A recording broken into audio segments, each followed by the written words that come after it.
The following is brought to you by the Social Suplex Podcast Network.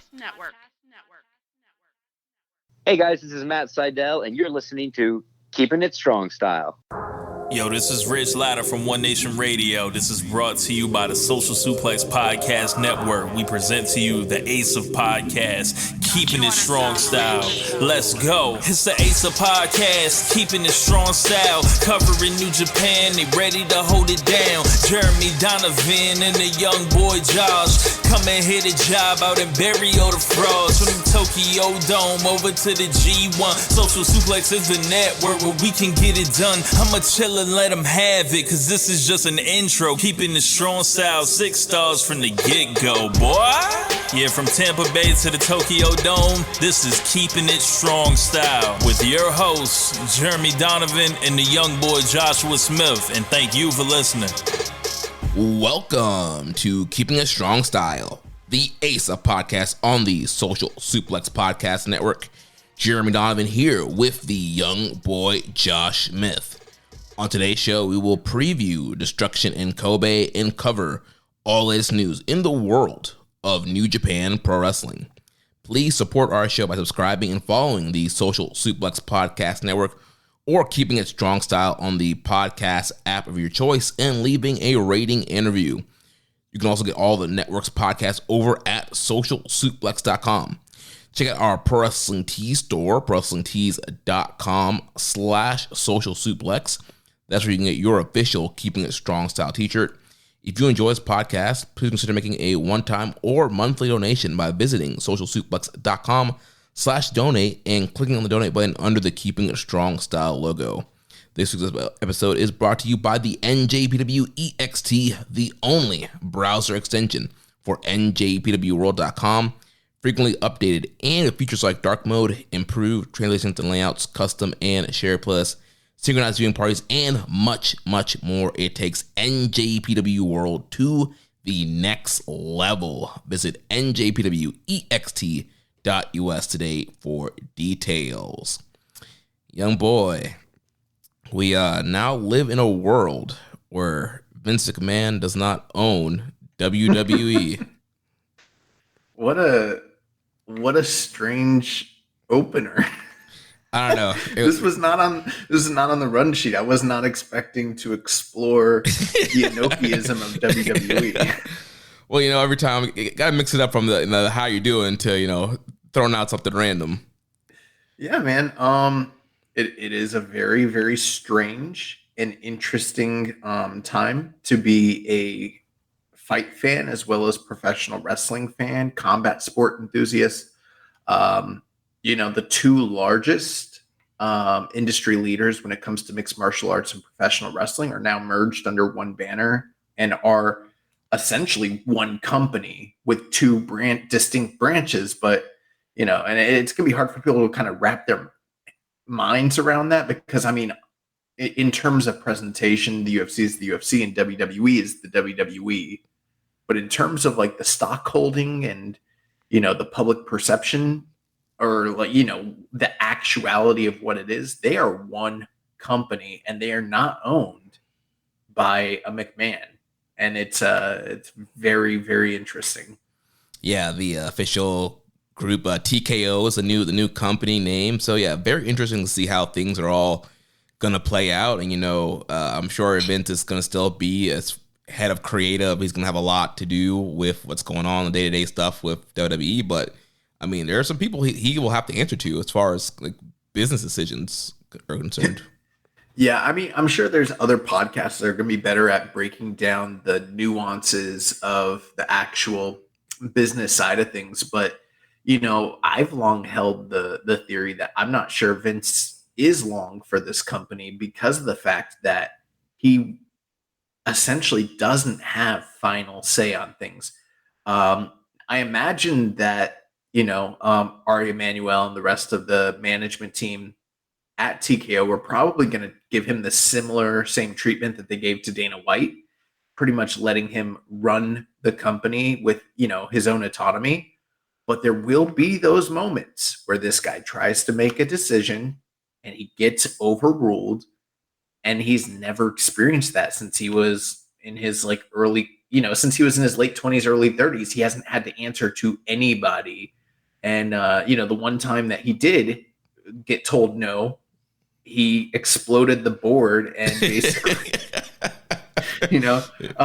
but we did see a situation not too long ago where when the pandemic first started and Dana White was making all kinds of crazy claims and was saying he was going to run shows out of like Indian reservations and stuff like that, the management group at Endeavor had to step in and be like, yo, we're getting calls from like the government. You can't do this. So I only imagine in scenarios like that, Vince will be told no. But what's going to happen when somebody tells Vince no? That's my question, and we don't know. Yeah, he's gonna try and fire him and be like, you can't do that. Last bit of WWE news, I guess. Royal Rumble is coming to our home here, Tampa. This coming January. I'm assuming I'm going to be attending that. I don't know. Maybe I'll go. It's the Royal Rumble. Like, I love the fucking Royal Rumble. I don't even follow WWE like that. Obviously, I watch like the pay-per-views. But I mean, the Royal Rumble is like my favorite event. And it's in Tropicana. It's going to be here. I'm going to go for sure. So I'm looking forward to that. But, back to the, TKO stuff. I just think it's really interesting that like, the genesis of what MMA is kind of all derives from professional wrestling. And like the further back you look into the history of what MMA is, the more it becomes pro wrestling. And then the further back you look into the histories of pro wrestling, it's actually MMA. And it's like all, intertwined. And now suddenly like Carl Gotch's and Frank Hackenschmidt's pro wrestling is like combined with UFC. It's just fucking weird, Inoki would be proud. We're so close to the 1 year anniversary of his passing. What better way to honor him than to merge pro wrestling and MMA together? The wrong company is doing the Inoki tribute show. Okay. If they want to bust out, the Octagon again and, have some Jake Hager matches, then I'm all for it, like Fire Pro style. But, it doesn't seem that that's the way we're going. But the company that could do a top-notch January 1st, New Year's Eve, Tokyo Dome style show would be, TKO. TKO is the company that should be honoring Inoki. John Jones versus Roman Reigns. Yeah. Run it. Run it. Oh, man. Well, I guess enough. That's all the jokes I got. Yeah. Let's talk about New Japan Pro Wrestling and what's going on here. We're in the middle of the Destruction Tour. What is going on here? That's the question.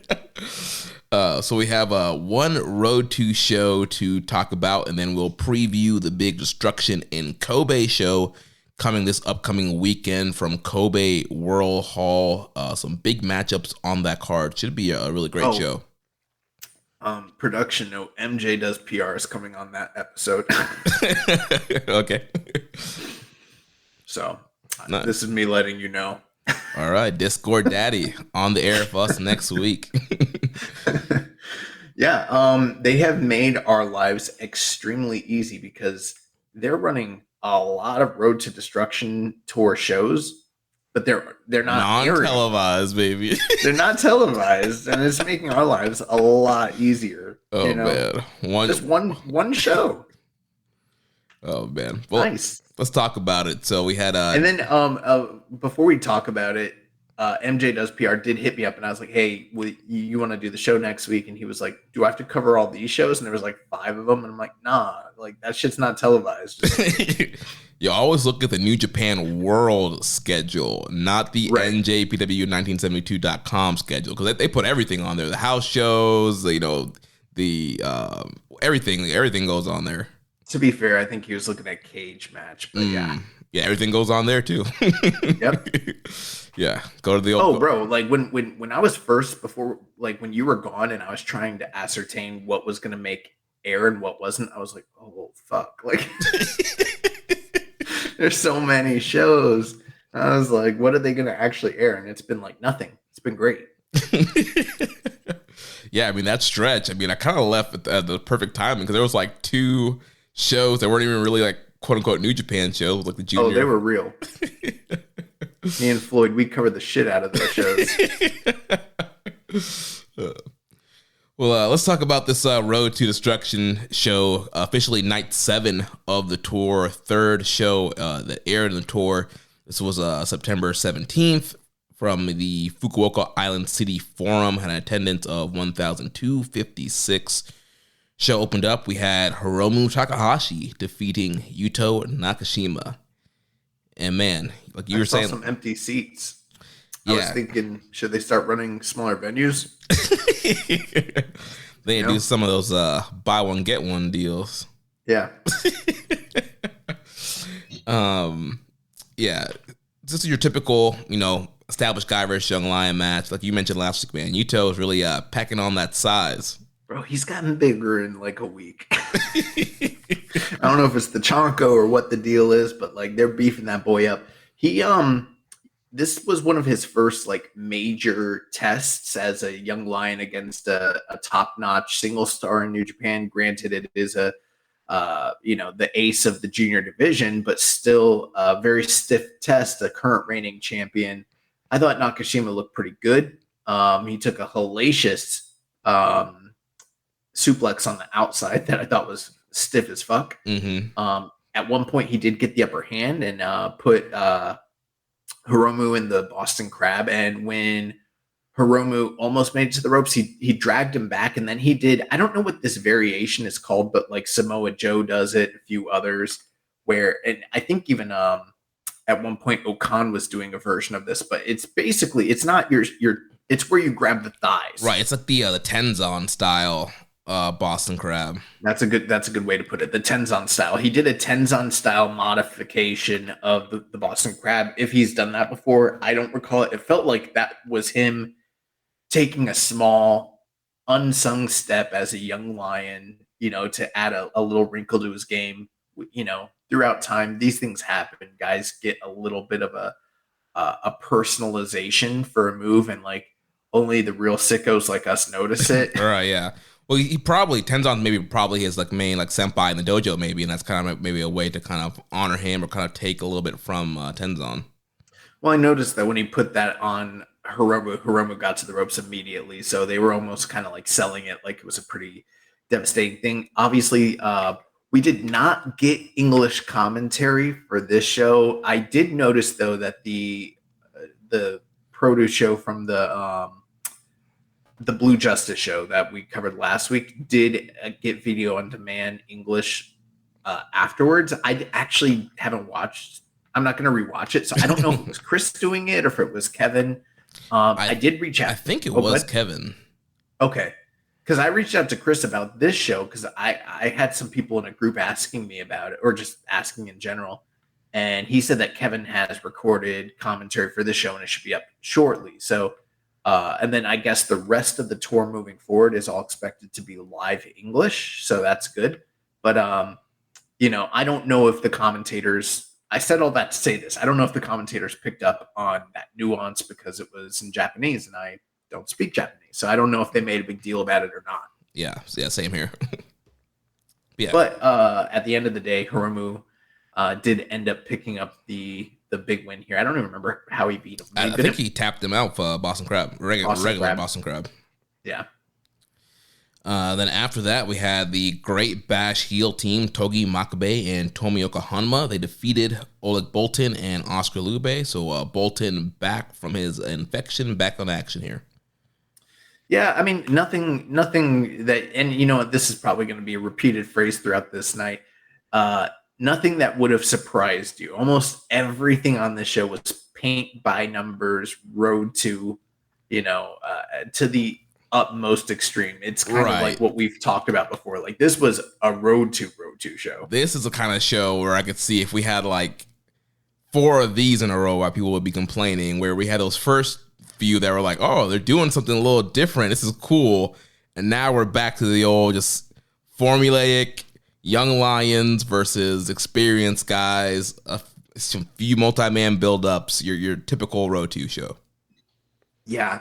I was reading to kind of help me along while watching this. Sometimes I like to look at reviewers, and the only person out there that I can find that reviews these shows like religiously is like Chris Vetter. Yeah, dude. ProWrestling.net. Dude, he's the only one. Besides that, nobody. He's the only one. Nobody reviews Road 2s. Like part of it's like I respect him for it, but part of me is like, damn, bro, like you're the only one. Like Wrestling Observer, they'll just put the results up. Like they'll create a whole article and just copy and paste cage match onto with the results. And if they have a review, it's like Hiromu looked good. Bolton's back. But I was reading his review and he was like, I don't know why the fuck they got these youngsters in there with Great Bash Heel. How's this helping them?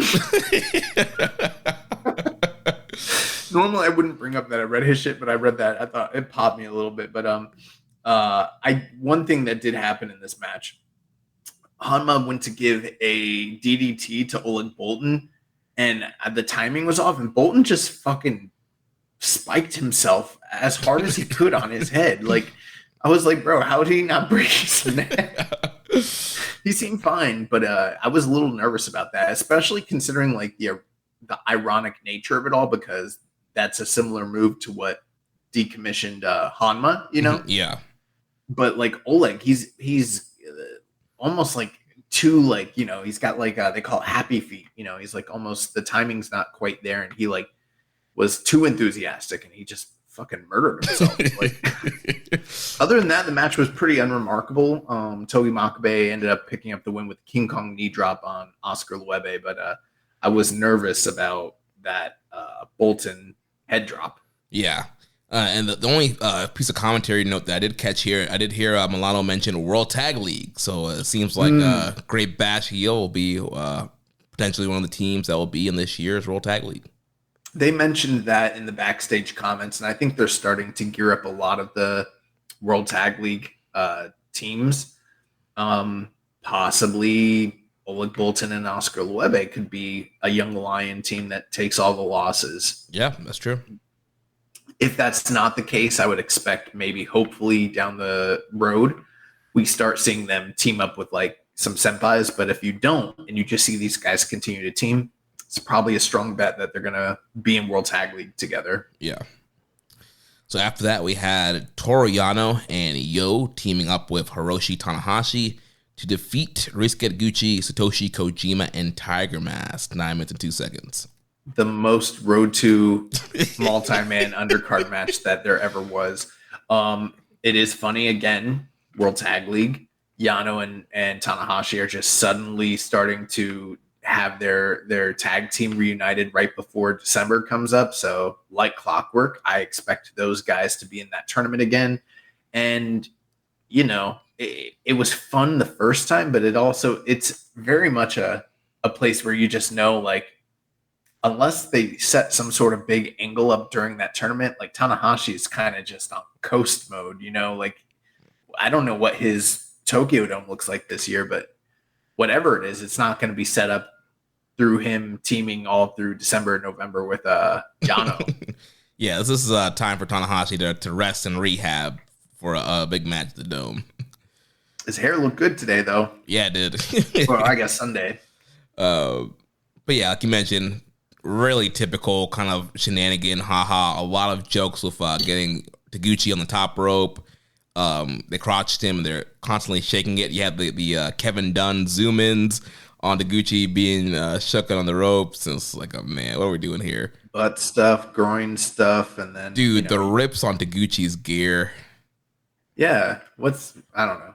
Man. And then eventually Yano hits a double, like basically Tiger Mask was the legal man. Taguchi tried, or actually, I'm sorry, it was the other way around. Tiger Mask tried to kick Taguchi, or tried to kick Yano. He accidentally kicked Taguchi.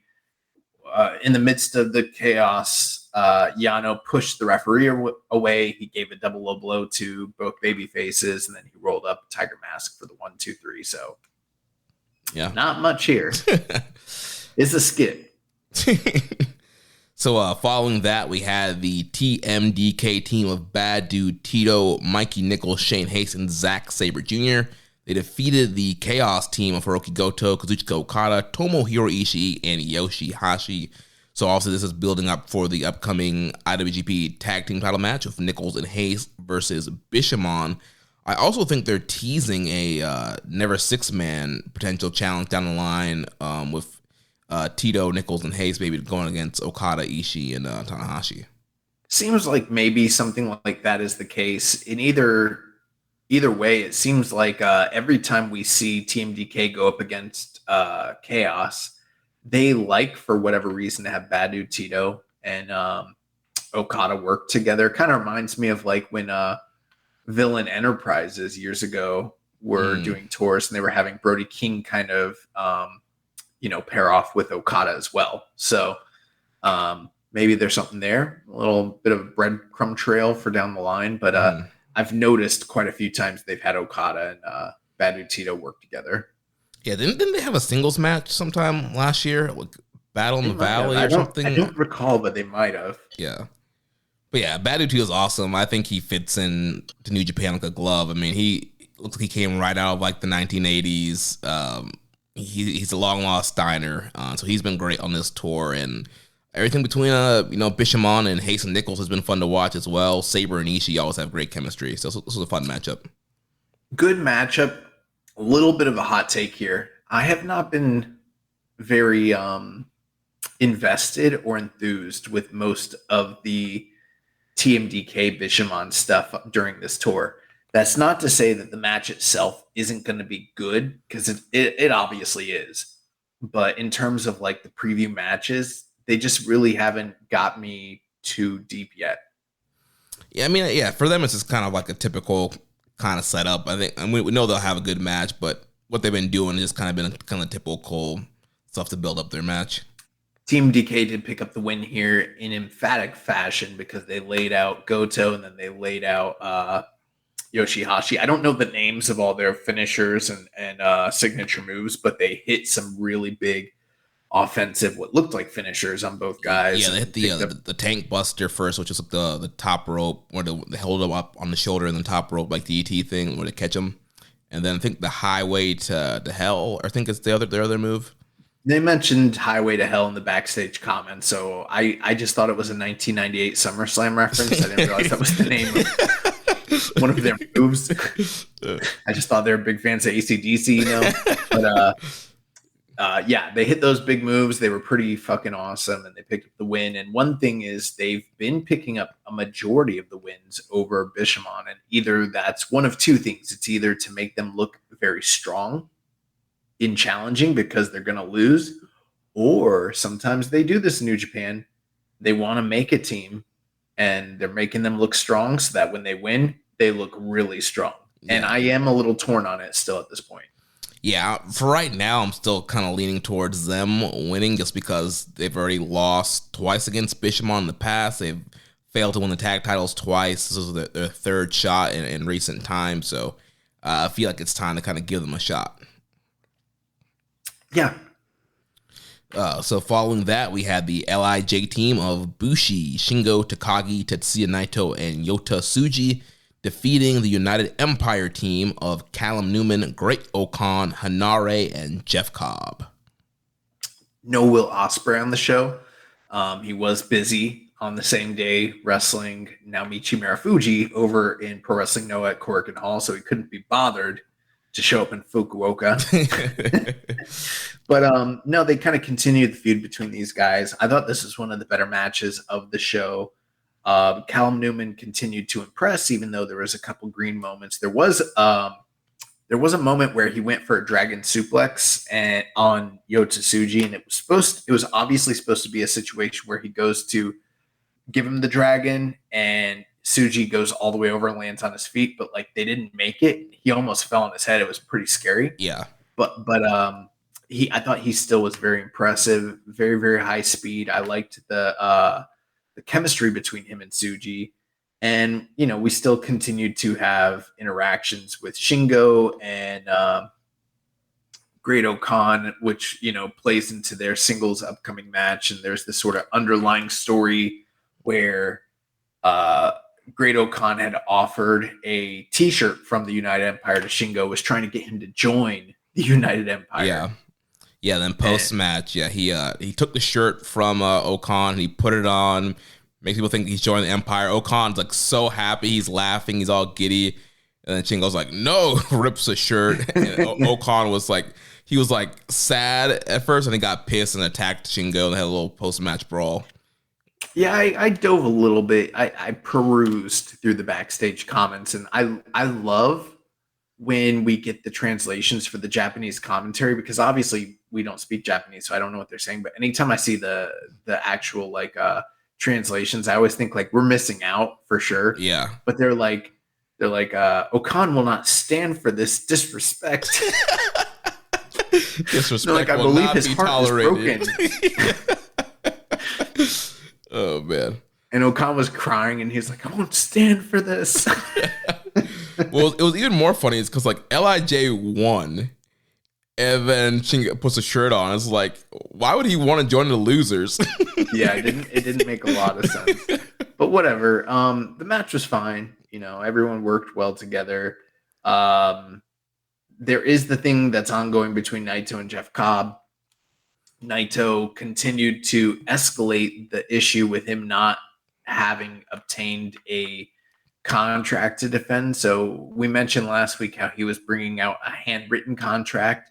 Well, this week he upped the ante and brought out not a briefcase, but a replacement for the briefcase. It was basically like one of those tote bags, like the recyclable tote bags that you see for like when you're like grocery shopping and stuff. Yeah, when you're grocery shopping, you're trying to be like environmentally minded, so you bring like the recyclable bag. Like he brought one of those and then just wrote in Japanese or kanji or whatever. I don't know what it said, but essentially it probably denoted the match that's upcoming between him and Cobb, and that's his replacement for the briefcase is a tote the tote bag. A tote bag, yeah. Which was hilarious. And I saw in the backstage comments, he's like, yeah, I reached out to the IWGP. They have not commented yet or given me an answer back as to the legality of this letter or this, carrying case. Dude, Naito's a clown. And, like Cobb's trying to clown him and do his pose and get under his skin. But like, Naito's still on the Tranquilo grift. We all know it's a grift, but he's still doing it. Yeah. He's unbothered. And yeah. So following that, we had the second match in the best of 7 series between Strong Style and Team Nagata. And Strong Style picked up the win here, defeating Wato, Umino, and Nagata. Yeah, if you're cherry picking, I'd say this is probably the only match of note that's worth actually checking out on the show. I thought it probably was the best match of the evening. I thought it was, in my opinion, a few levels below the first match in the series, because this kind of was, even though it was good, it was still a paint by numbers, 6-man tag team match. For instance, in the first match, we had that kind of prolonged story arc that revolved around Nagata. And I thought we were going to get something akin to that here. But instead, we kind of just got a continuation of what we'd seen previously. It was, very much Wato mostly interacting with Desperado, and then, the new generation Musketeers facing off, and then the third generation dads, going at it. And that's fine. But there wasn't anything new. There wasn't any drama. It was kind of just, it is what it is. And I guess where the story really picked up is at the tail end. Nagata ended up getting choked out by Suzuki while Wato was laid out with the Pinche Loco by Desperado. Yeah. And Strong Style picked up the 1, 2, 3. But there wasn't like that deep drama that you could really sink your teeth into during the match. It was good. It was definitely a level above everything else that we'd seen on the show, but it was still fairly mid compared to what we saw in the first match. Yeah, I mean, this match was only 12 minutes, 37 seconds compared to like the 30-minute draw. And like you said, like this match, it was almost like they were kind of trying to build up like 3 singles matches because like they kept those guys like so paired off throughout the match. It was pretty much always Nagata, Suzuki, like you mentioned, and then Despy and Wato and Narita and Umino. They had a lot of great sequences between those guys. And so they really kind of kept those guys all kind of paired off. And it was kind of, like you mentioned, more of a traditional kind of Road to 6-man style matchup where it seems like they're trying to build something up, but they're actually in the middle of a program. So there wasn't a ton of heat here. There was a callback to the draw where Nagata did hit the exploder onto Suzuki, but then eventually tagged out to Wato. Suzuki tagged out to Desperado, which then led to the closing stretch where Despy was able to hit the Pinche Loco on Master Wato. I mean, there was more intensity. We had some pretty crazy strike exchanges between Nagata and Suzuki, as well as there was a very lengthy one between Narita and Umino, and that was all, good and well. But like you mentioned, 12 minutes, there wasn't, a singular story thread. It kind of just felt like a preview match, like you mentioned, for 3 singles matches, which is sort of what led to the series even being established in the first place. And I think it's a little early for them to be doing that type of match. I think it's better for them to have unique stories taking place within the overarching, what's the point of doing a best of 7 unless you're going to exploit it in that way? Right. Yeah. If they do go that way, this match in particular will kind of stand out as something that was unremarkable to a certain extent. But I haven't looked at the schedule. I don't even know if we're going to see all of the best of 7 series. It feels like we're not. Maybe not, because the finals is what, at Ryogoku in October? Mm-hmm. So yeah, there might be some of these matches untelevised. Which in a situation like that, this should have been an untelevised version of the match. And maybe this is that match, and it'll be like Goldberg's his undefeated streak. You come back on Wednesday or Thursday for Thunder, and they're like, he beat 4 more people this week. Maybe it'll be like that. Right, it never happened. The match is the series is 2-2. Like, wait, what? We didn't see him. So I don't know. We did have a question though. Yeah, from Reddit user Stolen Tombstone. It says, great name. Does Strong Style need additional members to become a proper faction? Also, you mentioned last week that Strong Style plus GOD are a part of Hantai, but do you think they need to be? Why or why not? Yeah, I mean, if they're going to be a faction, they probably shouldn't just be a trio. They probably need at least a member more. They need just 4 guys. Just 4 guys. Yeah, I mean, they could definitely potentially get like another junior, so like Despy could have a partner to team up with. Another heavyweight. You could consider them a faction if you really want to. I mean, I guess Stray Dog Army only had 3 members, and they're kind of a faction, but kind of not. Does anybody even remember them? I don't know. We're not WWE. I get it. The New Day are 3 members. The Shield are 3 members, but in Japan, you need 4. And then as far as his question about Hantai, I mean, essentially, pretty much if you're a Bayface and you're not in Bullet Club, you're essentially Hantai, for the exception of like Chaos, which is kind of mixed with Hantai now. Dude, Hantai is not even really a babyface. I mean, I understand traditionally it seems that way, but it's not even necessarily that you're a line babyface. It just means you're unaffiliated with any actual faction is what that really means. Anybody that's not in a real faction is Hantai, Right. Well, they're essentially like the New Japan army, so to speak. Right. Yeah. And I mean, the reason they say that is just because, they're part of New Japan as a whole, and they're not affiliated with any of the major, factions. So they're Hantai, and that's what these guys are. I mean, do you consider, for instance, Great Bash Heel are the remnants of what used to be the top heel faction in New Japan, but they're not really a faction. It's just a tag team, and they just kind of operate within Hantai, and they're Great Bash Heel, Yeah. That's what it is. If hypothetically they establish in the kayfabe for all of us not in a headcanon-y way, but like in a real definitive, like God is a faction. We are a real thing. Or same thing with Strong Style. Then we can be like, yeah, they're a faction. But as of now, they're all Hantai because that is just what it is. It's a universal designation for anybody that's not in a real faction. Yeah, I mean, because part of the big thing for Tama Tonga when he was leaving Bullet Club was putting on the Lion Mark shirt and kind of representing New Japan. So even though they're up to like 5 of them now, they're still kind of very, very much kind of representing like New Japan. Maybe they'll pull the trigger and make that a faction, but as of now, they're not really a faction. A lot of people kind of forget. Yuji Nagata used to have like the Blue Justice Army. That was a Sekigun. Yeah, that was a no. Well, Sekigun is Hantai. Okay, I heard Chris call the Nagata's team Sekigun. Yeah, there's it's not Sekigun. I think it's Seijigun or something like that. I don't know. I don't speak Japanese, but like the Blue Justice Army was an actual faction at one time, and now he's the only member that still remains. One man army. Yeah, he represents the Blue Justice Army, but he's Hantai. Yeah, I think you can actually still filter on the website like to Blue Justice Army, and it's just ends up being the god. It's just him. Yeah, and it used to be him in like Super Strong Machine, but that's it.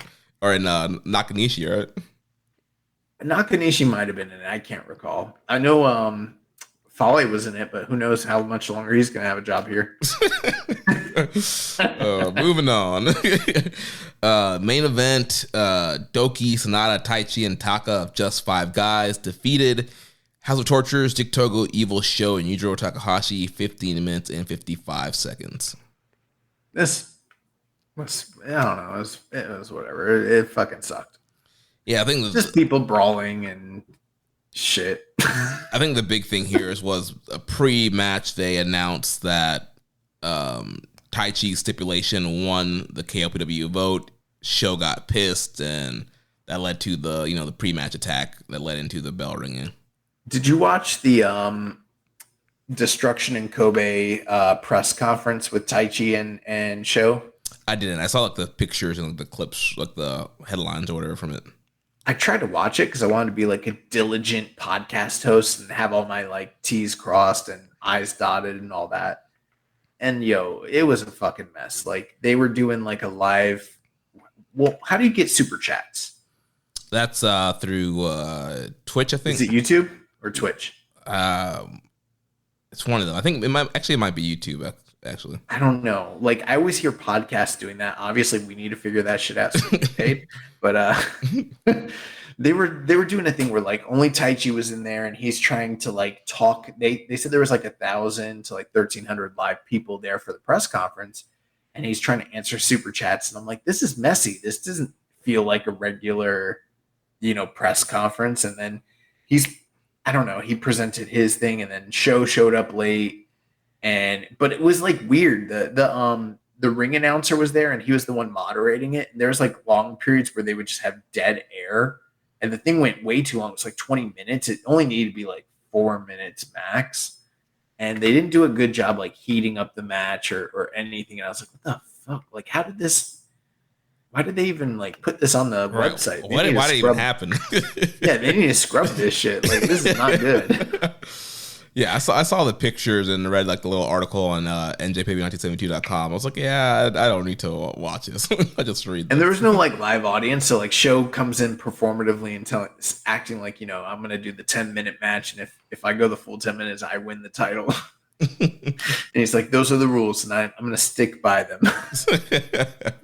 Which was funny, but I don't know. This match had a lot of brawling, a lot of cheating, a lot of people getting hit with pipes and shit. It's kind of what you'd expect, which I guess was fine. The crowd, this was a good crowd in Fukuoka. Dude, they were, yeah. They were responding really well to everything. Even like some of the earlier matches, like when like I think it was like when Makabe's music hit, like somebody's music hit, and they were just like, oh, they like popped. I was like, good crowd. There again, this goes back to what I've said on earlier shows. For this feud, even though I'm not loving the matches, it's getting good reactions in the buildings, and that's kind of the case here. But it was pretty chaotic. It was, I guess, palatable. Ultimately, at a certain point, like Dick Togo was isolated in the ring, gets hit with a Michinoku driver. Sonata's legal. He hits him with a Shining Wizard, and then hits him with the Muto Moonsault for the 1-2-3.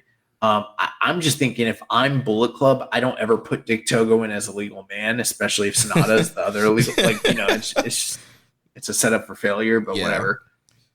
I did think that Sonata showed a little bit more fire here in this match. He was really going after Evil, throwing him into the barricades, a little bit more motivated here. Yeah, the crowd was also a lot more receptive to him than some of the other crowds. I mean, it doesn't necessarily mean things are turning around in terms of his title reign, but yeah, he was getting good reactions here. I'm still perplexed as to why him and Taichi are not making every effort to get their belts back, but whatever.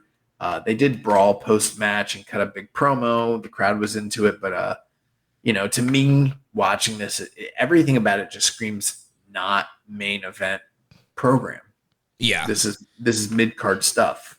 Yeah, it feels like they're fighting over like the Never title or something. All of them, yeah.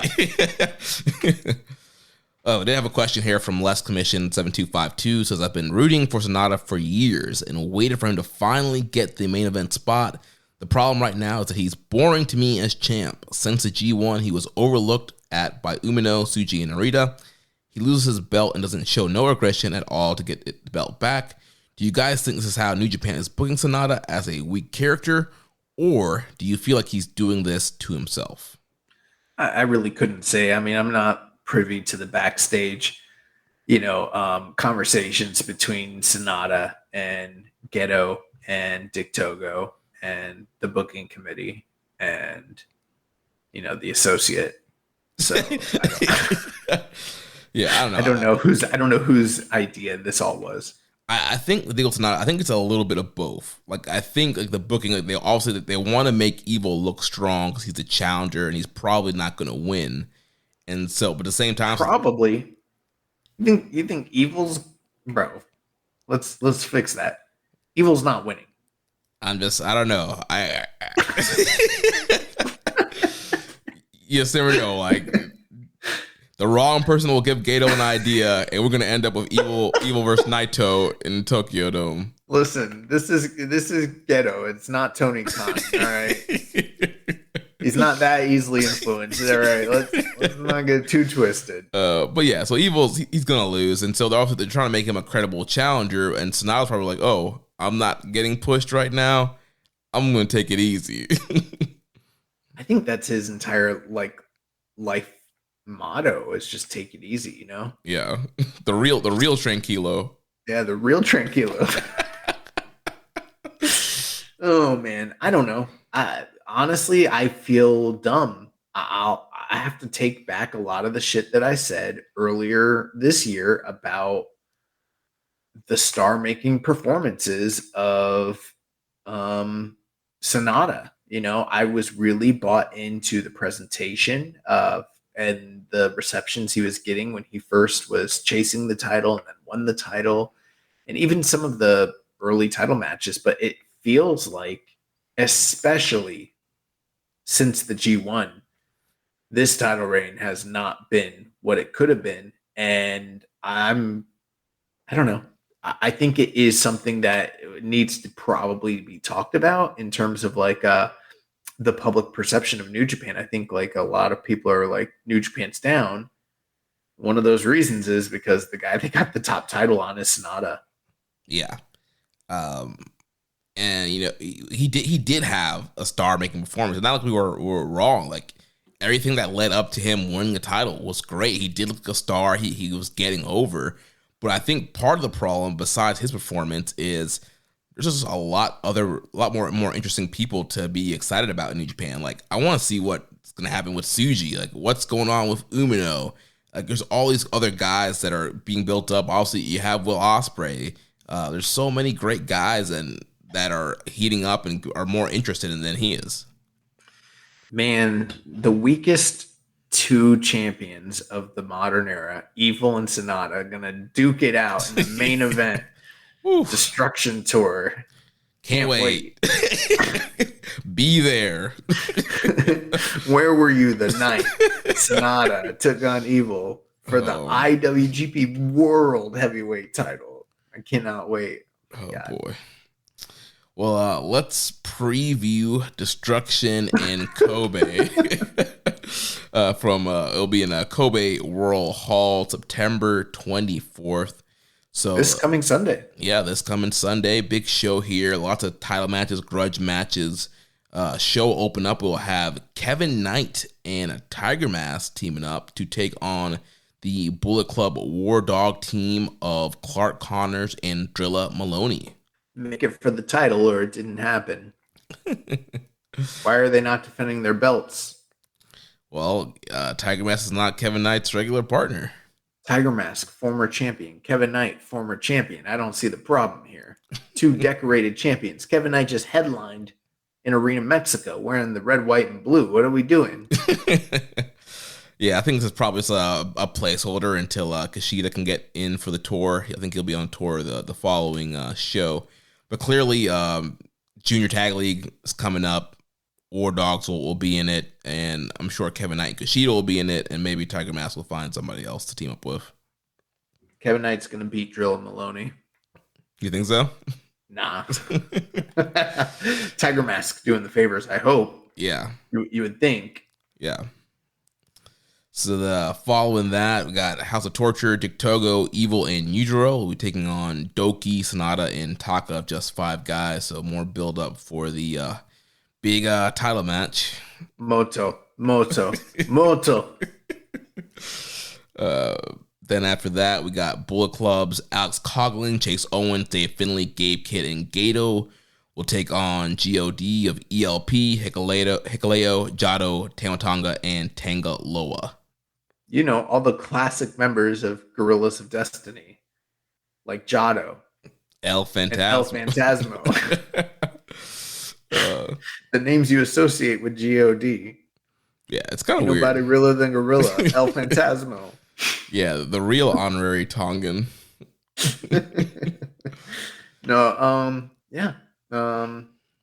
Hopefully, obviously this is a preview match for David Finlay versus Tamatanga, as well as who is it? I guess they're not in this match. I was trying to remember who El Phantasmo and Hikuleo are facing next. Yeah. They're facing Coughlin and Kidd. They're in the match. Oh, they're in the match. Okay. They're challenging for the strong tag titles in Ryogoku. All right. So Chase Owens and Jado are the hanger-ons here. Yeah. So one of them's doing the favor, probably. Yeah. Following that, we got Leo Rush coming in for the tour. Leo Rush teaming up with Yo. They'll take on Bushi and Hiromu. Again, I'm guessing a preview for Junior Tag League. A lot of people were, kind of wondering what's the deal with Leo Rush and Yo. I guess we're going to find out if that is a thing or not. Yeah, maybe Impact's kayfabe does not affect anything. Very possible. Gato, like Gato, he's a heel now. Okay. No. Not here. It's possible. Also, at the same time, it might be irrelevant. But we'll see. Either way, Bushi's losing, period. Yeah. It's Bushi. Fuck him. Following that, we'll have Kazuchika Okada and Tomohiro Ishii taking on Bad Dude Tito and Zack Sabre Jr. Bad Dude Tito beats Tomohiro Ishii with the Spine Buster. So why a Spine Buster? Because the Spine Buster rules. Nah, he needs to hit a Steiner screwdriver. Nah, that's bro. Come on, it's too flashy. We don't need all that choreographed shit in wrestling. We need go back to the basics. Arn Anderson, the Carolinas, the Spine Buster. Go back to the basics. Grab a hole. This should be a pretty fun tag match, though. Yeah, you look at the names involved, and it looks very compelling. I am wondering what the story here is. Maybe this is leading to what you kind of alluded to, the idea that a never 6-man open weight tag team title match might be waiting in the wings with Team DK on the opposite side as challengers. Yeah. Also, you can never discount the idea that Zack Sabre Jr. is still the current reigning television champion. And, I know it's Okada and Ishii on the other side, but you never know. They might be trying to look to establish a next challenger because as of now, we don't have one for him. Yeah, maybe Okada wants to win it so he could break Zach's record. Well, Zach already broke his record, Right. So there's that. But, yeah, I mean, can Okada beat Zach in 15 minutes? I don't know. Yeah. That would be interesting. That would be interesting. An Okada title run where all his matches have to be 15 minutes. It'd be kind of interesting, but then it's like, what's the fucking point of this title? It's supposed to be for the young dudes. You got Ishii and Okada's the next challengers. Like, what the fuck? Whatever. Next matchup, we got the provisional KOPW title on the line. The champion Taichi will defend against Sho in Taichi's rules, which on the poll where all seconds will be handcuffed in the match. So in this bout, there will be no time limit, and the members of House of Torture will be handcuffed to the members of Just Five Guys, with Evil being cuffed to Sonata, Yujiro being cuffed to Doki, and Dick Togo being cuffed to Taka Michinoku. So you're saying there's no time limit? Mm-hmm. So hypothetically, this match could go on forever. That sounds like such a nightmare. Oh my God. Now, House of Torture, it's just those 4 members, right? Or is there 5 guys in House of Torture? I can't recall. They're just 4 guys. Okay. It's Dick Togo, Sho, Evil, and Yujiro. That's it? Yeah. Okay. But there are only... Who are we missing? Because obviously Kanemaru is hurt, so he's out. So who's not, handcuffed? That's the only person that's missing. It's Kanemaru. Okay, so we still have the other 3 members of Just Five. I'm terrible at math. Yeah, so you have Kanemaru's out, so you have the other 3 guys, and then Taichi's wrestling. Okay, so we're covered. I'm worried about a 5th House of Torture guy that's not handcuffed. That's maybe they introduce a new member. I hope not. Also, this rule sucks. How is that even gonna play? Well, you're going to have the whole thing where the guys are handcuffed together and they're both rolling in the ring together. And then you have a bunch of handcuffed guys brawling in the ring. But think about just the optics of how it starts, right? The match starts and you're handcuffed to someone you don't like. Are you just going to start running it right away? Is it just going to be a melee, or are they going to do the thing where they're trying to have a modicum of sportsmanship where they try to, coexist, but pulling at each other's arms until it, degenerates. It just seems so stupid to me. Yeah, it'll probably be that. Ew. All of it's terrible. Yeah. I hope Taichi wins. I really don't care. I don't give a fuck. I really don't. I don't care if Taichi or Sho wins this match. Oh, man. So why can't we just have regular, bro, we just, run back Taichi and Shingo. Why can't we have regular rules stipulation matches? You know what I mean? Why does it have to be so zany? Right. Why can't we just have a no DQ match and just call it a day? Or I'm not saying to copy them necessarily, but AEW just had a pretty fucking raw strap match. Just do a strap match. Yeah, that'd be dope. Do an I Quit match. If you can't pick it as part of your rule set in WWE 2K3 or whatever the fuck the games are called, you probably shouldn't be doing it. You can't play this in 2K. Can't play it in Fire Pro. You can't do this in Fire Pro. You probably shouldn't be doing it. Just do an exploding barbed wire match. What happened to coal miner's glove on a pole match? Why can't we do that?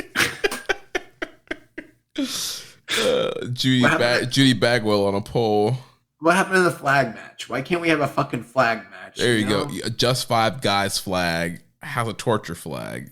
Put him in I missed the glory days of this title when we had amateur pro wrestling rule matches and sumo wrestling mixed rule martial matches, arts. mixed martial arts. Those were the pinnacle. You can only beat the guy with your finisher match. What happened to that shit? Good old days. The good old days. There was never a good old days for this title. This is the title that needs to fucking go. You got people advocating for getting rid of the red belt. What the fuck for? We got the light blue belt. Let's scrap this shit. Yeah. This is a blight on this company. I'd even rather just keep the strong titles over KOPW. Bro, we don't need a strong title. We don't need a KOPW title. We sure as hell don't need no women's titles.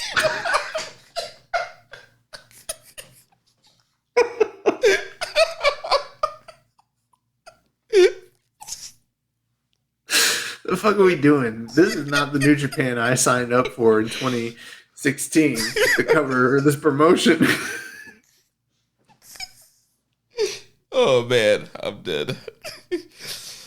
The TV title? What for? They're not even on TV. What the fuck are we doing? Oh man. So after that we got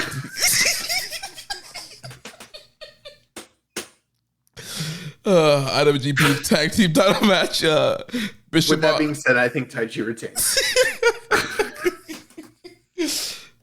Oh man. Bishamon defending the titles against Mikey Nichols and Shane Hayes.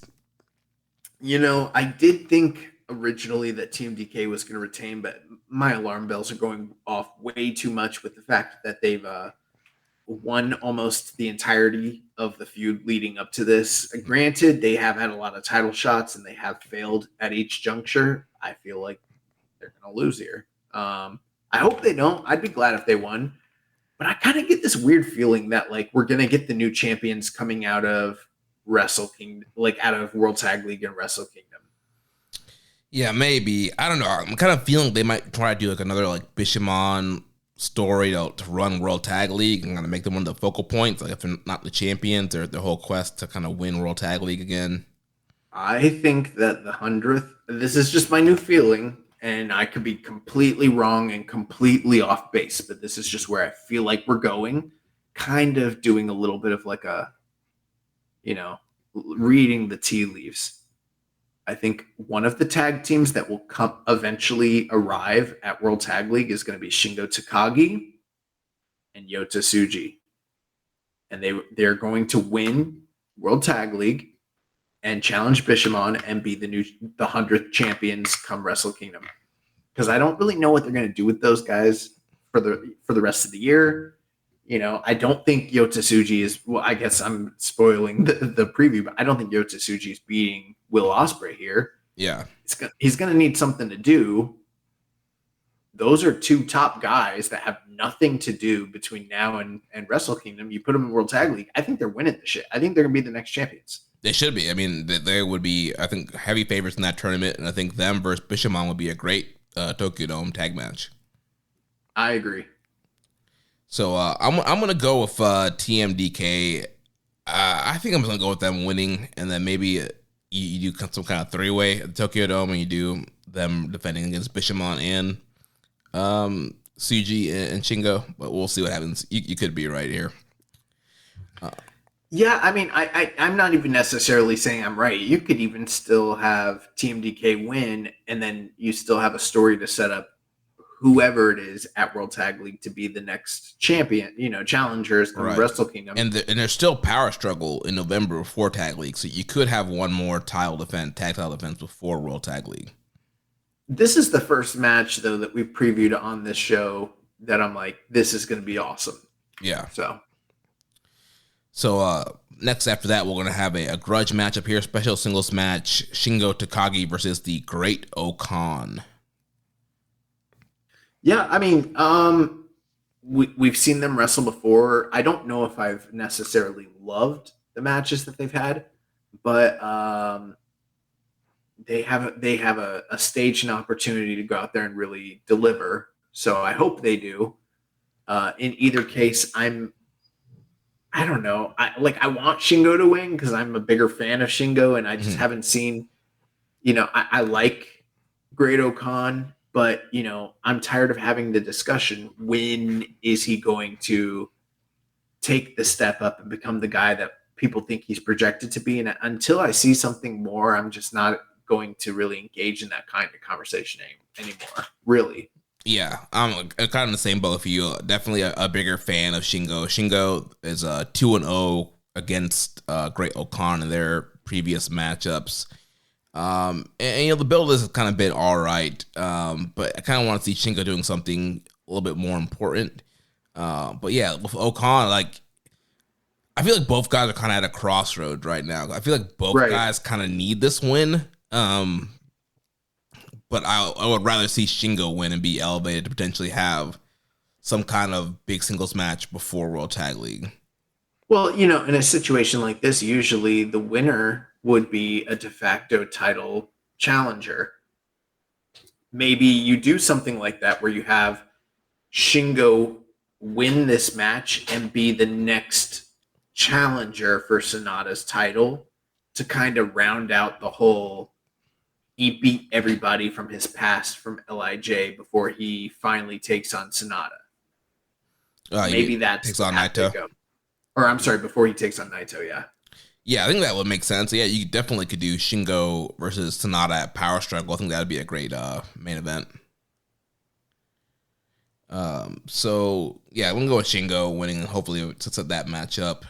So then after that will be Tetsuya Naito versus Jeff Cobb for the contract / tote / I guess main event at Wrestle Kingdom. Yeah, I mean the match should be good. They've had good matches in the past with one another. They've got a lot of chemistry, but ultimately, like, we know where this is heading.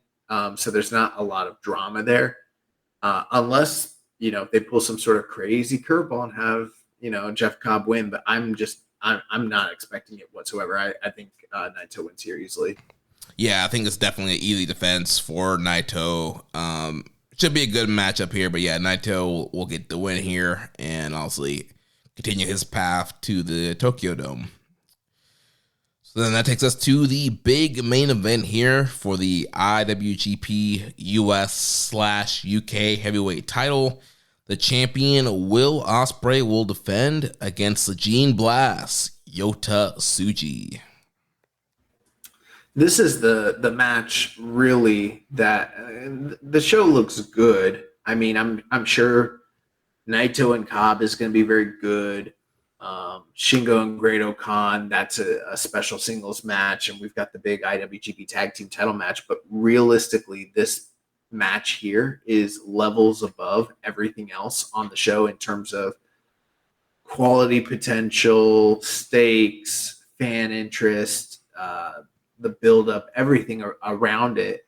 And I'm really, really, really looking forward to this one. I don't expect Yota Tsuji to win, but stranger things have happened in this company. Mm-hmm. And with the speculation that Will Ospreay might potentially be on his way out from the company, it begs the question, do you keep that title on him all the way through to Wrestle Kingdom until he's potentially leaving? Do you think that that's a more marketable approach, which is something that they did with Kenny Omega on his way out? He dropped the belt at Wrestle Kingdom to Tanahashi.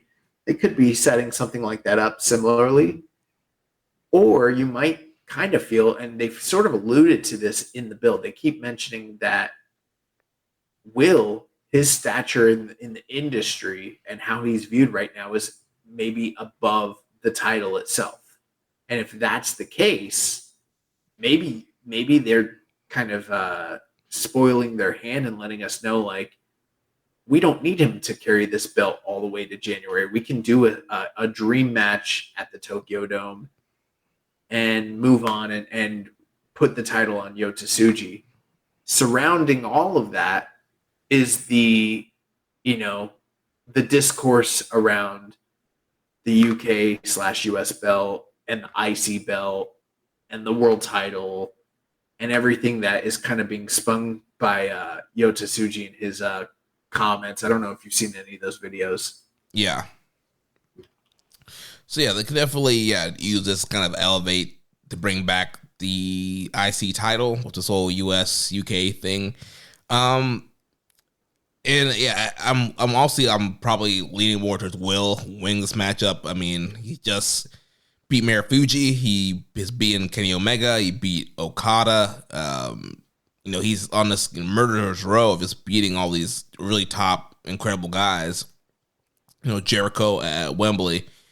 So he's really built up right now. So I could see them want to kind of keep that momentum going, and they bring in somebody big to beat him at Wrestle Kingdom. But at the same time, I feel like now's the time to pull the trigger on Yota Tsuji. I feel like he's super over. Great reactions every city they go to. He's a great wrestler, great charisma. I feel like it's kind of one of the things where New Japan they do this sometimes where they wait too long to pull a trigger on a young guy. They want him to kind of pay his dues and they go through your World Tag League and do that. Put the belt, give this man the U.S. belt and have him kill it. I think it would be a great shocking system for Tsuji to win a title like this and then have some great defenses. I'm not a big fan of, hot potato type style booking necessarily, but there is something to be said about when you pull the trigger on somebody and, use that opportunity to make them. And that was something that we were sort of looking out for from this year's G1 Climax, that A block with all those top young guys. And realistically, they made none of them, which, to some fans might be seen as a net positive because it's the long play is in play because now we're going to have to see how these guys try to rise above one another long term. But realistically, when nobody gets over. And that's kind of where we're at with Yota Tsuji. And you've heard a lot of pundits and talking heads say that they should have already pulled the trigger and put the title on him back at Dominion when he challenged against Sonata. I'm not necessarily in that camp, but I do think it would be extremely interesting and entertaining to go ahead and put the title on him. We saw what it did for Jay White when they decided to put the red belt on Jay White over Kenny Omega. And that was essentially the thing that made Jay from, not necessarily day one, but day two, essentially. Yeah. And they could do something similarly here. And one of the things that I heard Tsuji say, I watched did you watch that video that they put on YouTube? Yeah. And one thing he mentioned, he's I'm the same age as Will Ospreay. He's I don't even see this as a changing of the guard. I see him as my peer, even though when I first started, he was already at the top of the company. I'm here to kind of show him I'm his contemporary. Yeah. And he had some pretty telling comments where he was he's one of the best wrestlers out there. Look at the way he wrestles, but look at the way he talks. And he started kind of questioning his sense of self-worth and his sense of self-belief. And he was he's you look at the aces of this company and view the way that they talk about themselves, and then you view the way that Will Ospreay talks about himself. And he's Will's going around saying, I beat this many guys in this many days. Oi, oi, this is who I am, blah, blah, blah. And he's I never heard Tanahashi or Okada ever talk about the guys they beat. Ever. They didn't have to reassure themselves about who the fuck they were.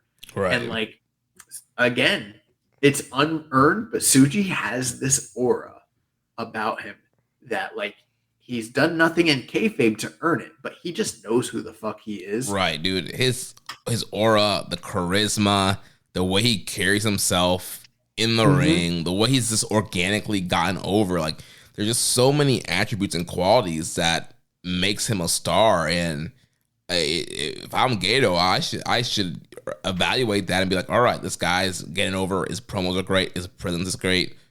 Looks like a star. Wrestles like a star. I got to push this guy. Yeah. And, I do think that there could be potentially money in keeping Ospreay as champion and letting him carry all the way to January. And who knows? Maybe he's not going anywhere, but I'm kind of just operating under the assumption right now that this guy's got one foot out the door and he's leaving after January 4th. That's sort of what the chit chat is, if you understand. The tea leaves. Yeah. And so I am wondering if he's the big fish, who's going to reel him in? What is that match that you can do? I know that there's probably some people listening and thinking like, well, the match you probably wanted to do is him and Omega again at the Tokyo Dome. But remember that part of that story was like, if I can't overcome Omega by the end of the year, I'm going to leave. Well, he already overcame him. He did that Forbidden Door. Right. And if he's carrying the belt into the Tokyo Dome, what good would it do to have him drop the title to Kenny before he leaves the company? You know what I mean? Because we already saw how that went. And right. We'd be right back where we were last year. Yeah, that doesn't really do much for me. But then I have to start wondering, like, what is the marketable match that could be on the docket for a Wrestle Kingdom marquee match where you put champion Will Ospreay against whomever, where he's expected to drop the title and it means something? And the only name that really is coming to my mind that you could do that with is like, what, Umino? That's what I was just thinking, yeah. And then if that's the case, I start playing with the math. I'm like, what would be better? Not pulling the trigger on Tsuji, who I think has more upside, more proven star potential, and is, in my opinion, a better wrestler right now. And then letting Will go on and do some sort of dream match as he exits the company. Or do I hold off until Umino is the guy that we pull the trigger on? Do I have that sort of faith in him to be the guy to usurp Will? I kind of feel like maybe you should just drop the title here and let Will go on and face Kenny or whoever the fuck at the Tokyo Dome and try to like capitalize on that, make the most money you can. Yeah. Without the title being in play. Right. And then you do Tsuji versus Umino, and you do a big title match with those two guys and kind of kick off like their Wrestle Kingdom history and feud there. And I'm trying to just project here and what I think long term makes more business sense. And it's like, or you know what? In a perfect world, maybe you do Tsuji here, he fails, and somehow he finds his way back to title contention come January 4th, and then he's the guy that wins it on the rematch. You do a 2-match series. Yeah, maybe that's possible. I don't know. Yeah, what if Tsuji can wrestle him to a draw? A 60-minute time limit draw? No. I don't need a Broadway. But I wouldn't be opposed to a 2-match series between these guys. Maybe that's the way we're going, Yeah. I think that could be great. And then, Tsuji kind of builds some confidence through World Tag League teaming with Shingo. And then, you have him come out and challenge Ospreay again. Look, I'll just say it like this. My heart, my gut, and my mind are all telling me Will retains here. But because I don't want to be the dumbest, I want to be the smartest guy in the room. You want to be ahead. I want to be ahead. I kind of want to say Tsuji, even though nothing is pointing to me to say 100% that he should win. And, I don't feel strong enough to say that's my official stance. But all I am saying, it's not my prediction that he's going to win. But don't count it out. Right. Don't be surprised if he does win. Don't be surprised if he wins the title here. As crazy as that sounds. Yeah. Because again, and then the other thing too, think about it. Like Tsuji failed with Sonata. He failed in the G1. Do you want, if you're the booker and you see an upside in this guy, do you want him to fail here again? Is what you're trying to do just like for him to have a really great match with Ospreay so he can be made, quote unquote, in losing, and his profile, he gets the rub from working with a better guy and having a great match? Or do I want one of my young guys to beat Will before he walks out of this place? I think they might be smart to have him win here. I hope so. I think that's the right call. I think it's the right call too, but I feel like they're gonna have Will carry the belt to the Tokyo Dome. Yeah. Yeah, I mean, if I'm doing the safe bet, gun to my head, yeah, I'm picking Will Ospreay to win this match. But if I had the book, I'm putting Suji over. We did have a question here from Reddit user Stone Tombstone. Says, Josh mentioned last week that Suji is a big boy. That said, I often see New Japan fans describe Suji as being this surprisingly agile but towering heavyweight, implying he's one of the bigger men on the roster. But then you look up his stats, and he's only 6 feet tall and 227 pounds. That's like 1999, 2000's ECW Jerry Lynn, who was among the smaller top guys in all of wrestling. In fact, Umino is pretty much the same size exactly. So what do you think gives everyone this impression? Well, couple things. I don't think Jerry Lynn is 6 foot. I think he's like billed as 5'11", and not actually 5'11".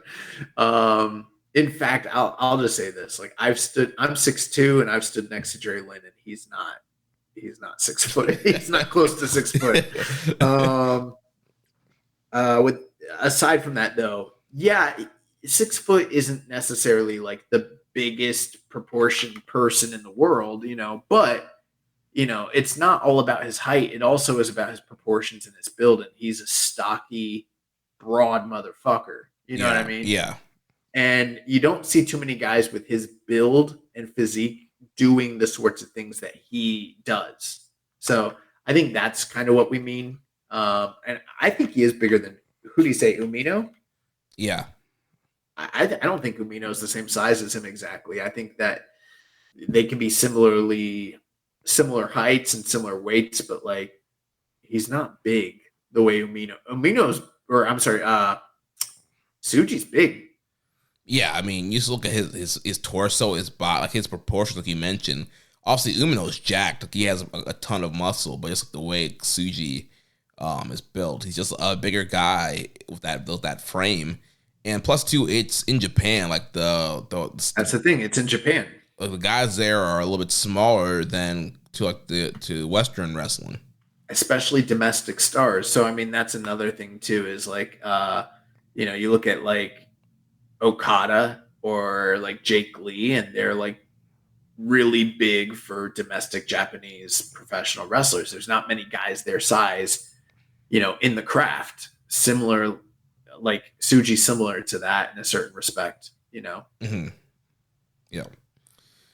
All right, well, that's going to wrap up our preview for Destruction in Kobe. Josh, take us to the news.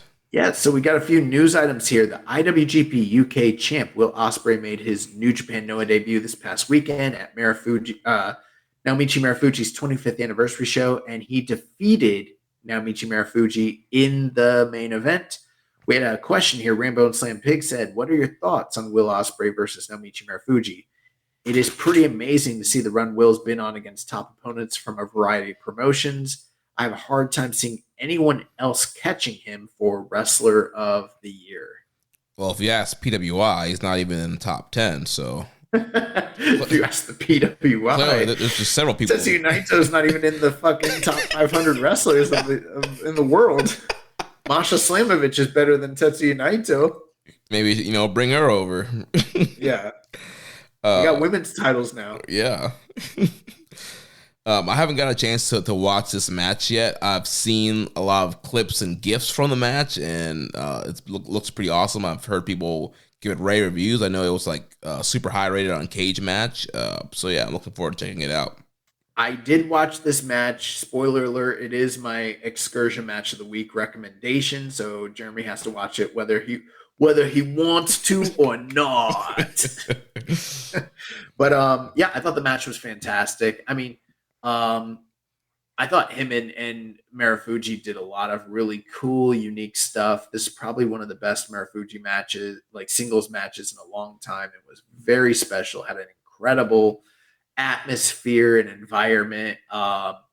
Just, I don't want to overblow it and say like it's the best match of the year or like a match of the year contender, but it was pretty fucking awesome. And I'm excited to get Jeremy's, takes and opinions on it. I feel like that'll be a little more definitive next week. But where are you going on snowflakes on it? I don't know. I'm like probably 4.5. Okay. which is very, very, very good. I mean, it's like he mentioned, Will. You know what's funny is like at first I was like, I was trying to think about like if I thought it was Will's best like excursion match, but then I thought about like the Jericho match, which I thought was really good, but maybe not fully up to like the Will Ospreay level. Mm-hmm. And I thought this was probably better than that. Oh, But wow. I'm still like 4.5 on it, and which I think is the same rating I gave the Jericho match. So I don't know. Gotcha. It was really great. It was fantastic. A lot of people really liked it, and it felt special. So, in other news, all 3 strong titles, singles titles, will be on the line at Fighting Spirit Unleashed October 28th. And you said all 3 singles titles, but there's only 2 singles titles and a tag title. There's the strong openweight title, the women's title, And the tags. Okay, yep. My bad. Yes, you gave me bad copy. All 3 strong titles will be on the line at Fighting Spirit Unleashed October 28th. Other news: International Wrestling Wrestle Kingdom ticket sales started Friday, September 15th. If you're international and you want to go, those are available. In other news, after sustaining a knee injury September 9th, Yoshinobu Kanemaru is still not currently cleared to compete and will be absent for the remainder of the Road to Destruction tour. We'll keep up on his injuries and see how that goes. Hiroshi Tanahashi, Tomohiro Ishii, and Kazuchika Okada. It was announced that they're going to put the never openweight 6-man titles on the line in Ryogoku against the Motor City Machine Guns and Josh Alexander. Kazuchika Okada had some pretty interesting backstage comments regarding this announced match, basically saying that there's no company that he detests more in the wrestling world than Impact. And then he said, wait, scratch that. I don't give a fuck about Impact. TNA. It's TNA that I hate. 2 more matches are confirmed for the New Japan Academy Summer 2023 Showcase. Trisha Adora and Johnny Robbie versus Viva Van and J Rod, as well as SoCal Crazy versus Vegan Keegan versus Buck Skinner versus Jake Painter. Top-notch names there. On today's DDT show, Minoru Suzuki defeated Sanshiro Takagi in a Falls Count Anywhere match that took place in a bullet train. And there was a moment in this match where, what's wrong with me? Kenta Kobashi showed up and gave a giant chop to Minoru Suzuki. Pretty funny. Hilarious. Yeah. Minoru Suzuki is going to face Jacob Fatu in a dream match on October 11th. Okay, because it said 1 TTH. I'm like, what's 1? On October 11th at MLW Slaughterhouse. September 12th saw a special ceremony at the Sojiji Temple in Tsurumi, Yokohama, marking the first anniversary of Antonio Inoki's passing at the age of 79 on October 1st, as well as to unveil a special statue at the temple. The bronze statue was made to 110% of Inoki's living size, with Kazuchika Okada acting as the model for the statue's physique. Representing New Japan Pro Wrestling at the unveiling were Tiger Masks, Toshi Kojima, Hiroyoshi Tenzan, Yuji Nagata, Hiroshi Tanahashi, and Kazuchika Okada, as well as NJPW consultant Seiji Sakaguchi. All Japan and Noah also had multiple attendants there. There was over 120 people in attendance at the ceremony. And Inoki's cremated remains are currently with the daughter, Hiroki, who resides in the U.S. and will be laid to rest in Yokohama when she returns to Japan later this year. The grave and statue are open for viewing to the general public. Really weird. There was no AEW representation at this unveiling. And there was no announcement of how any of this plays into Wrestle Dream. It's strange. Maybe they're going to fly the statue over for Wrestle Dream. Do you think that the daughter is going to show up at Wrestle Dream with the ashes and the urn and be honored by Tony Khan and all of the representatives from AEW for Wrestle Dream? I mean, I would hope that if you're going to do this whole thing, like the daughter's in the U.S., bring her in, do the whole Martha Hart gimmick, put her on the stage, let her say something. Yeah. You would think. Yeah. Yeah. They should have, you know what they should do? Give everybody that shows up that night red towels to wear. They should, yeah. Red scarves or blue scarves. Either way, it doesn't matter. All right, we got some questions here, and then we'll go to recommended and excursion match of the week. So first question here from Def Triangle 720 says, if Tsuji and Shingo don't have singles matches at Wrestle Kingdom, should they win World Tag League and have LIJ hold gold by the end of Wrestle Kingdom? Oh, he stole my idea. Actually, he didn't steal it because I never said it publicly. So maybe me and Death Triangle, maybe he's secretly like my burner account where I send in questions to the show. No, we're on the same wavelength though. Yeah, I think I think that'd be a great way to go. And I'm just kind of looking like who else, what tag team is out there right now that like, you know, you could see them pushing through World Tag League and really meaning anything. You know what I mean? Right. I mean, I would have said Aussie Open if they were still here. There's no Aussie Open. TMDK are getting a title shot here in September. Oh, I got it. Bad Luck Fale and Jack Bonza. Let's go. They will be in World Tag League, it appears. It seems like they're gearing up for that. They were kind of alluding to it a bit on the New Japan World website. You know, there really isn't a tag team. And I mean, it feels like if you go Bishamon again, you know, you're kind of retreading the same waters that you've gone over so many times. There's no Dangerous Techers. I feel like it's time for them to come up with a new tag team, and it might be in their best interest to do like Tsuji and Shingo, because what else are those guys going to be doing at that time? Right. If Tsuji doesn't beat Ospreay, then he's probably not going to be geared up for a big singles match. So I think you definitely want to have him on the card. So having him team with Shingo, I think would be a great idea. See, I'm covered either way, because if Tsuji beats Ospreay, I'm going to claim that I predicted it. And then, but if he loses and he goes in World Tag League with Tsuji, I'm going to claim I predicted that shit too. Either way, I'm good. Oh, man. He also asked, outside of the main event for Wrestle Kingdom 18, what would be the most exciting card for people to want to watch? Is he saying that outside of Sonata and Naito not being necessarily the greatest match of all time?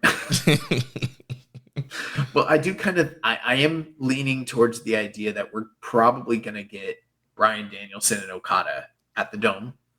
Yep, that'll be great. And then you kind of have to ask yourself where Will is. And I don't know. I kind of felt like we were going to get Will and Omega again, but maybe not if he's on his way out. Hard to say. Yeah, I mean, I feel like a lot of the big matches for Will are kind of outside the company. Like, doing an Omega rematch, a Jericho rematch you could do. Yeah, and I mean, I hate to say, like, what else is there for him to do, but think about it. What is the dream match that you could have for Will Ospreay that he hasn't done over the past 5 years in this company? He's wrestled literally everybody. And he's beaten pretty much all the big people this year. He's already beaten Okada. He's wrestled Naito. He beat Jericho. He's beaten Omega. Like Okada was like the big one, and they already did the like quote unquote payoff. You know what I mean? Mm-hmm. I don't see a big unless like you want to send him out doing a favor on the way out, like you split him off from his group, and maybe he loses to like an Okan or a Jeff Cobb, but that might seem, even by some fan standard, like a lackluster way to do the exit, but that is a way you could go. But I mean, he's even fighting Zack Sabre Jr. in London.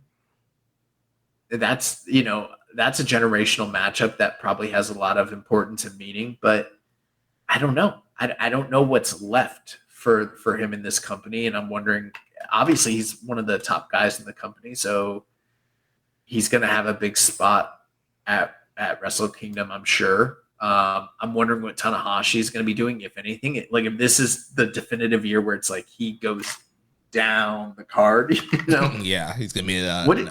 What did he do last year? I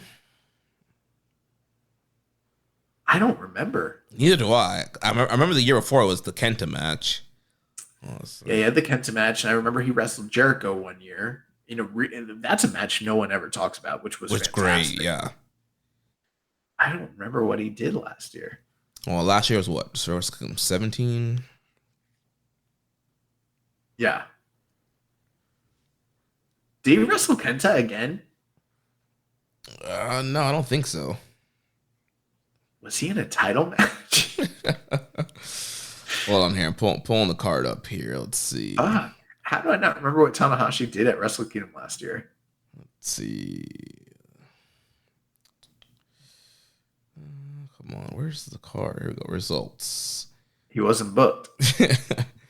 Let's see here. Catch 2-2 versus Leo Rudd, Kyrie Tam, Bishamon, FTR, Zach Narita, Tamatanga, and that's right. They had the KG Muto match. It was Muto, Tanahashi, and Umino. Yeah. Against LIJ. And that at the time felt like, ooh, that's a little bit of a going down sort of moment. So I don't know. I feel like the two big names that are not in the title match, more so than anybody else, are Okada and Will. Because you got Naito and Sonata in that match. And so I think that you're probably going to base the rest of your big matches around them. I feel like you could probably get a little juice out of something with Tanahashi. Obviously, the junior match, there's still probably something there for Hiromu. Maybe, I hate to say it, but him and Desperado again. I don't know. Yeah. I don't know. I'm not like right now. I'm not able to like project a super happening Wrestle Kingdom as it stands. Yeah, I think it's a little bit too far out to kind of see what makes sense for that card. But also, there's stuff you can do. I think they should really focus on elevating the younger guys. I think they should this year. I feel like that's probably imperative because, again, and this goes back to the rant starting from the G1. When you don't elevate any of those three guys specifically, the Musketeers coming out of the A block, you don't have anything to build off of for your biggest show of the year in January. If they're kind of in limbo in that in-between time, what have we really done? What business are we building? And there is an exodus most likely coming early next year. We have to have the right pieces in place to fill those gaps. And right now, I'm not so sure that they have those pieces in place. Yeah. I know usually they do a great job of, rebuilding, refueling, reloading the cannon, but yeah, they're kind of a spot where they have some talent, but they haven't done a good job of setting up in the right spot. The raw material is there. They've got the building blocks, but they haven't set them up to step into the roles like we are talking about. And the guys that they do kind of have positioned in those places, like Tamatonga and David Finlay, you kind of have to ask yourself, do you have that faith that those are the guys? You know what I mean? Yeah. I mean, if I were them, I would have all three Musketeers win some kind of title at Wrestle Kingdom. Like you do Suji and Shingo win the tag titles. Maybe Narita wins the TV title from Zack, and then Umino wins the US title or the Never title. One thing we didn't discuss, and maybe I don't know if this comes up again in these questions, but do we have any questions about the IC title situation? No, I don't think so. Okay, so we should probably talk about that real quick. So, one of the things that we kind of were wondering is how do they work that scenario out? What does that look like? And basically what Suji has postulated and basically thrown out there is like, if he wins the US UK title and then Naito wins the world title, Naito never wanted the titles to be unified to begin with. And so what he has basically offered is that he will retire the red belt entirely and they will split the IC title out of the IWGP/IWGP world title and bring back the IC belt. And he said that he would like to, at that point, he would want to challenge for it. Now, they didn't make it clear if that means he would be challenging Naito for it or if it would just become a vacant belt that he would be challenging for versus somebody else. But this is the scenario that is being presented. And personally, I mean, I do like the red belt. I think it's had an important place, but I think the white belt is even higher in stature in the, The lore. the lore of New Japan Pro Wrestling. And I kind of like that idea of retiring the red belt, bringing the white belt back. And my feeling is if this is what you're going to do, it'd be best to just retcon the entire history of the world title and just retain the IWGP lineage into it, period. Just do a full retcon, split the IC belt and retcon the entire title lineage going all the way back to Inoki in 87. Yeah, I think would be probably a good thing to do. To give the world title back its lineage, kind of bring back that IC title, which is known for its great matches and its importance in the history of the company. And, you don't really need a title called the U.S. title if it's never really defended in the U.S. or part of the U.S. product at all. You have the strong title. The strong title can, quote unquote, become your U.S. title. Tsuji also mentioned during his link, it is a short interview, but he touched a lot of subjects, and he talked about how like they might not be able to kind of echoing some of the sentiments we saw from Obari not too long ago, or maybe it was Sugabayashi, I can't recall, but he basically said that instead of seeing himself as somebody going to the US, he wants to be somebody that expands New Japan into other countries that are not like, where wrestling's not part of the fabric of their pop culture. And he's like, I want to go to Africa. I want to go to the Middle East. I want to go to India. And I was like, those are very interesting remarks. And maybe that would be a reason why, just from an optic standpoint, you get rid of the US branding or the UK branding, and then you make it intercontinental. It's something that's more presentable to other countries around the world, Yeah, I think that does make a ton of sense. Yeah, with the marketing, and we've heard those comments. Yeah, that wanting to go more into other countries in Asia and other unreached kind of areas that don't really have a big wrestling promotion. So yeah, having an IC title makes a ton of sense if you're going to kind of pull out the US and you still have the strong brand, you have the strong title. So I think it makes a ton of sense. Yeah, if they do this though, I would want them to actually get a championship level plate for the IC belt, because the last plates that they were using were basically really cheap knockoff replicas of the original belt that was destroyed by Naito. Mm-hmm. And it never, like the one that you held, Jeremy, the one that Suzuki had at that Suzuki had, those weren't raised plates, those were like replica level. And I hated that they had, even when they were like, and this is just me being a belt nerd, but I hated when they were holding the double gold, and you could see how much better the IWGP title looked sitting next to the Intercontinental title. Yeah. Other people don't care about it as much as I do, but like the original IC title was beautiful. Like, but that's because it had raised plates.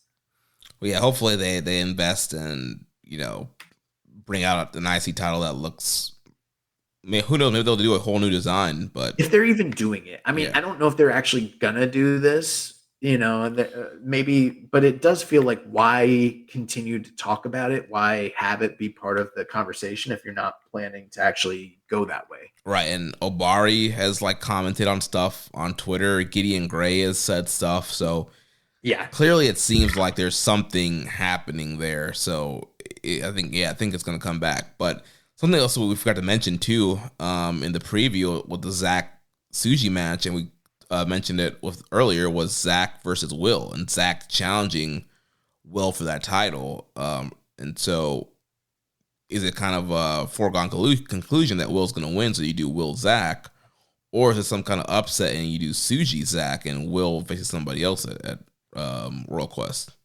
Well, I feel like you need to do Will Zach at Royal Quest, title or no title. Yeah. Because to me, that's the send-off for both guys. I'm not saying Zach's leaving the company, although you never know. It seems like he's getting courted by Tony Khan as well. But in terms of them being like mainstay guys in Rev Pro and all that, and in the UK, it feels like one final big match between the two of them. You know, and that's going to be at the Copper Box. Yeah. So Yeah. I think they're doing that regardless of the title situation. But yeah, I mean, maybe Will retains and is defending there. Maybe not. I don't know. Yeah. So next question here, Wiz Factor says, what would be a reasonable ceiling for Rei Oiwa in Pro Wrestling Noah? Could we see a young lion on Excursion become GHC heavyweight champion? Can we expect Yuto Nakashima to leave on Excursion soon? Is he ready for it, and where should he go? I don't know. I don't really know because I'm not watching Noah like that. I couldn't tell you what the ceiling for him is. I mean, I would say this: if they put their GHC title on him as a young lion on Excursion, that's the biggest hoeing of all, which is already like pretty. I mean, at this point, what it looks like the only reason that they even brought Kiyomiya into the G1 was to solidify an Excursion spot for Oiwa on the way out, which is like, is that what this all was about? It's just a storyline to have, Kiyomiya be Oiwa's mentor or whatever. Which that's hoish as it is already. So if you're gonna turn around and put the top strap on this guy, like fuck. But I don't even know. I don't know what belts they have. I think they have like a United National title, like it's the NWA circa 1984. So I don't know. Maybe that, maybe not. We've seen guys on Excursion win, secondary titles when it was warranted. So who knows? Yeah, I'm not sure. Again, not really a big follower of Pro Wrestling Noah, so I'm not sure like what's the booking, what's going on over there right now. But yeah, I would kind of find it kind of surprising for him to win a title. I mean, also you mentioned that this happened before, but I don't know. I feel like a lot of it's going to be him kind of learning from Kiyomiya. Who knows? Maybe him and Kiyomiya can win the tag titles. That seems like something that's very possible. Yeah. Yeah, I'm looking at the titles they have currently. It's the heavyweight, the national, and then they have the junior and the junior tag, and then the GHC tag. So, yeah, I think those two guys winning the tag team titles seems very reasonable and likely. Yeah. Who is the GHC champion right now? I don't even know. It's Jake Lee. Oh, that's right. Yeah. And as far as Yuto Nakashima, I mean, he did start around the same time as Oiwa, so yeah, maybe they will be getting ready to send him off soon. But I'm not sure where he should go. I have no idea. I mean, he did.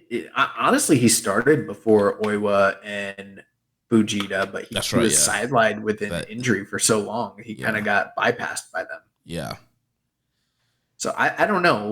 Whenever they feel like he's ready, I don't feel like he's ready personally, like right now. And they also kind of need, apparently they've got a lot of guys in the dojo, but he's the only real active domestic lion in the Noge dojo that's currently, on these tours. They probably need to pump out a lion or two that when they're ready to make their debut before he could even think about going on Excursion, honestly. That's true, yeah. And also there are plenty of options for him to go on Excursion. Where, I mean, it seems like they were sending guys to, sending Oiwa to Noah was very kind of crazy. And then they sent Fujita, he's off in Australia right now. Who knows how long that's going to be for. Mm-hmm. These are highly unique Excursion landing spots. I don't know. I mean, if you wanted to go the more traditional route, they could send him to Mexico. They could send him to the UK, send him to the US, and, maybe he would work for Impact. Tony Khan, maybe Impact. But he's a big boy. Maybe you want to send him to like, if we're going to do this whole domestic thing, maybe they send him to like Big Japan. Oh, yeah. That could be cool. Get him in there with Sakamoto. Yeah, get him in there with some big boys. Okabayashi and guys like that have some fucking wars. I don't know. Next question here. Let's question 7252. Is it surprising to see Okada and Leo Rush are teaming up in the main event in Korakuen Hall on September 30th? I guess from a kayfabe perspective, yes, but Leo Rush said he was chaos for life. Chaos for life, so maybe not. Stolen Tombstone says, if Naito beats Sonata at Wrestle Kingdom for the World Championship, who beats Naito and why? I don't know. It's too far ahead. I appreciate the question, but I'm not there yet. I mean, I think in a perfect world, you have all the money in the world to secure Will Ospreay, and you do Will Ospreay winning the world title from Naito. I think that is something that, I guess we're doing a lot of Will talk here, but like, he should have already been the world champion, period. This entire prolonged period where you've got Sonata as your world champion. Meanwhile, Will Ospreay's occupying the space at the exact same time, not getting title shots. It just seems fucking weird, and not winning the G1. I don't know, man. It's kind of, in a way, it sort of devalues the status as champion when you have a guy that everyone looks at. Nobody thinks, even if you like him as a champion, even if you're a fan of his, you kind of know like he's not on the level of these other guys that probably should be representing the company. And there is the whole discourse like, oh, New Japan's on a downtrend, blah blah blah. Well, one of the things that helps that is having your top guys be the top guys. And right now, Will's not the top guy, and now he's on his way out. And in the past, when people have left the company, that obviously has always opened up opportunity for other people to step into their roles, and it creates a power dynamic, power change in a vacuum. But one thing that's different was like, all right,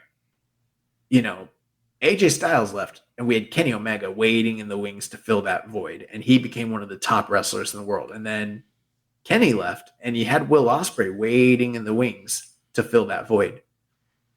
And right now, as many top-notch, talented wrestlers there are in New Japan Pro Wrestling, there is not another Will Ospreay waiting in the wings for when he walks out that company. And that is one of the damning things that's going on right now. Maybe Tsuji could be that guy, but like realistically, there's nobody that's like Will or Kenny or AJ waiting to step into that position. It's just a big void. Yeah, and I know Will is trying to train up young Callum Newman, but also he's not going to be nowhere near ready for that kind of spot when Will leaves.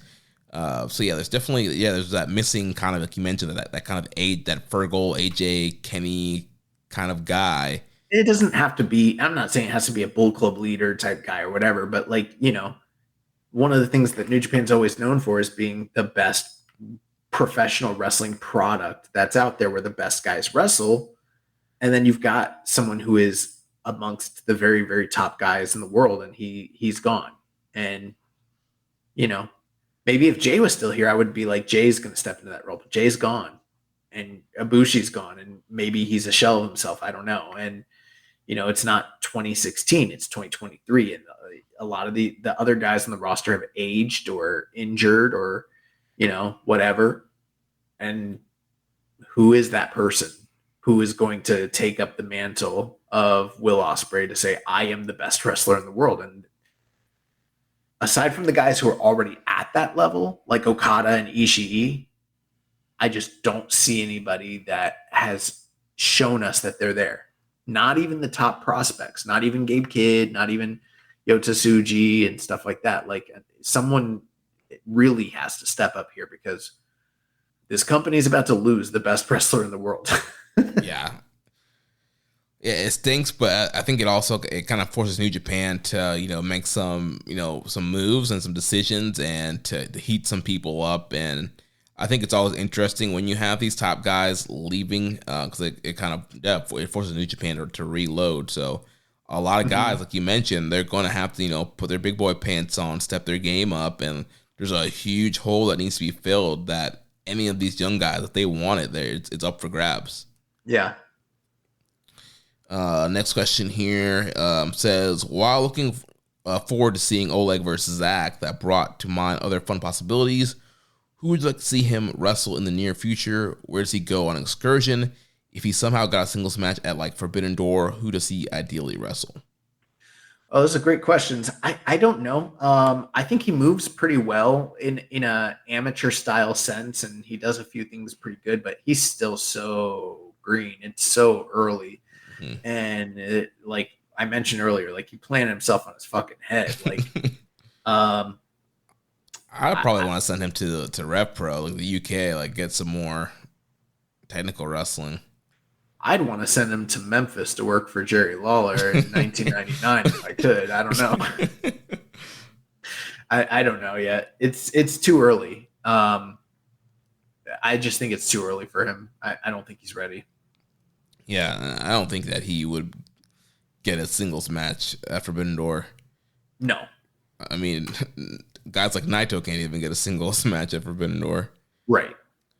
But as far as who Oleg should wrestle, I mean, I don't know. Brock. We said Brock. Yeah. I mean, I think like him and Shingo would be fun, and do a 7-match series, put him against like big never guys, him and Ishii. Do like him and Okan, him and Makabe, him and Kojima, like do like all these like big heavy hitter guys. Angle. Having Angle come out of retirement. Yeah. Last question here from the Dark Soldier says a bit of a tinfoil theory, but did NJPW start a women's division just so that they can say they have a women's division?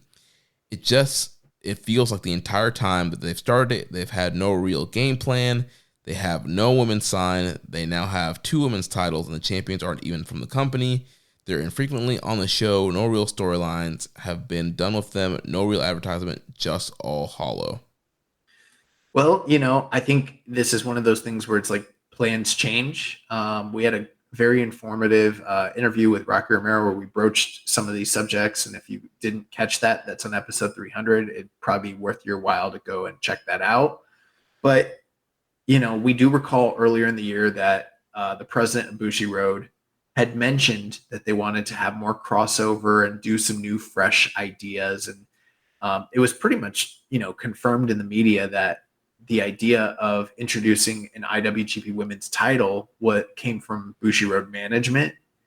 As you can see, I don't think Gatos had little to almost any real engagement with promoting the women or being involved with booking them. It's sort of just like a side deal with Bushi Road and Stardom. And I think that there were certain ideas and plans for what New Japan Strong was going to look like, what the deal with Mercedes Moné was going to look like, where Stardom was going to be in the mix of all this. And I don't think it's all played out the way they projected it, period. There's a lot of things that they said were going to happen that didn't happen. And that's about it. I know that I made some joking comments about the women wrestling in New Japan, and that's just it's kind of a bit because obviously New Japan traditionally hasn't had a lot of women's wrestling, but I do kind of agree with you. I don't think it's honestly, I was on the opposite side of the tinfoil theory. Like when this all first popped off, I was concerned that they were gonna like kind of cannibalize their Joshi division and sort of swallow them up and kind of incorporate them into New Japan as a whole. And who knows, maybe that could still happen down the line. That was my major concern. But I do think regardless, it's pretty clear that whatever plans they did or didn't have, it hasn't really come to fruition and hasn't panned out the way that I think anybody involved wanted it to. Yeah, it's definitely been a very kind of interesting thing to see kind of play out throughout the year, and with the creation of both the IWGP Women's title and the Strong title. It definitely seems, I feel like Strong, there's a lot of things happening with Strong that are changing and behind the scenes. And also, like you mentioned, the interview with Rocky, he's kind of talked about that. And obviously, Rocky would love it to go back to like a weekly TV style format, but we don't even know if that's what New Japan wants. And so I just think there's a lot of things up in the air with Strong right now. They're trying to figure out. And I think mainly the women's title was brought in because they were going to be running more bigger shows in the U.S., and they know in the U.S. market that people want to see women's wrestling on U.S. shows. So I think that was going to be their way to get more women on the show initially. But yeah, things have panned out, and now both titles are on two Stardom women, both in Japan, and haven't been on a U.S. show in a while. One positive, I did see that New Japan recently uploaded some of the excursion matches that Hiromu Takahashi has had in various different companies onto the website, as well as several of the IWGP and Strong Women's title defenses that have taken place in Stardom. Those have been made available on New Japan World as well, which is really cool. But yeah. Before we move on to recommended match of the week, I'm surprised there's no fight talk this week. Did you see the big Grasso Shevchenko fight? No. You didn't watch it? No. Oh man, that fight was great. You should check that out. That was like one of the better women's title matches in the company's history, and it was available for free. It was a fight night on ESPN Plus. Yeah, I didn't realize that there was like a big fight this weekend. Yeah, it wasn't. It was a title fight, but it wasn't even on pay-per-view. It was on one of their fight nights. Really, really good. I thought Hawaiian Punch BV or somebody was gonna, but the fight was very, very, very, very close. I think a lot of people expected Shevchenko to, get the win back and regain her lost title. And the fight went to a controversial split decision draw. And one of the big questions was one judge gave it 48-47 to Shevchenko, one judge gave it 48-47 to Grasso, and then another judge was 47-47 for the draw, which caused the split draw. But his final judgment, he gave a 10-8 round in the fifth round to Grasso. And had he given a 10-9 round, it would have swung the fight in favor of Shevchenko, and she would have won the title. I watched the fight. I thought it was very, very, very close, and I was already spoiled. I knew what the outcome was, so I watched with a very diligent eye and kind of like judged it. And I didn't give round 5 a 10-8 score, but I actually gave a 10-8 score to rounds 2 and round 3. The fight was very, very back and forth. And I think one thing I wanted to bring up before we move on is for people that are fans of MMA, I think there's this, and I hear Dave do it all the time too. Like there's a huge misconception and misunderstanding of what a 10-8 round under the must system is in MMA, because the 10-point must system is a system that was adopted from boxing judging and applied to MMA when they formed the unified rules many, many, many years ago. But about 7 years ago, they had too many issues with the judging, so they revised the MMA judging criteria. And it's like the judges don't seem to go by it. Most of the analysts don't seem to go by it. Like, I don't think anybody actually knows what the fucking rules are, even though they're like spelled out in plain English. So like when you're judging a round, there are basically 3 criterias that matter the most. And it basically comes down to damage, duration, and what's the other one? It matters how much damage you do. It matters how much control you have for how long. And then it matters about like domination. Or maybe that's not what it is. But basically what the rules say is that if somebody is in a round and they barely edge out the other person, that would be criteria for like a 10-9. But if you're in a round and somebody dominates the other person in any criteria, whether that's they almost finish them, they almost submit them, they are in control for a majority of the time, whatever that might be, then a 10-8 should be considered. And it says like if they meet the criteria in several of those categories, so it's like not only are they controlling most of the round, but they also hurt them really bad and they almost stop them, then that's when it's like a 10-8 has to be applied. And the old thinking was like the only way to get a 10-8 was you had to damn near kill the person. Like that's what people think when they think a 10-8 should be applied. They think like a round that's really close and a round that's not very close, those are both 10-9, and that's not the case. And so there's a lot of controversy about the fifth round of that fight. And granted, I didn't give Grasso a 10-8 round, but she almost choked out Shevchenko twice in the last 2 minutes of that round. And a 10-8 is probably warranted. But I had Grasso up 48-47. I thought she won the fight. Very, very close fight. If you guys haven't seen it, highly recommend it. I would say go out of your way and definitely check that one out. Nice. Yeah, I'll have to catch up on that. Check that out. Well, let's close off here with recommended match of the week. So last week for the recommended, you recommended Vader versus Ricky Choshu from August 19th, 1990. Did check this match out today. Really fun matchup to watch here. And one thing that you talked to me as I was getting ready to watch the match, just some of the history of the match. So, like you told me, this was in Sumo Hall.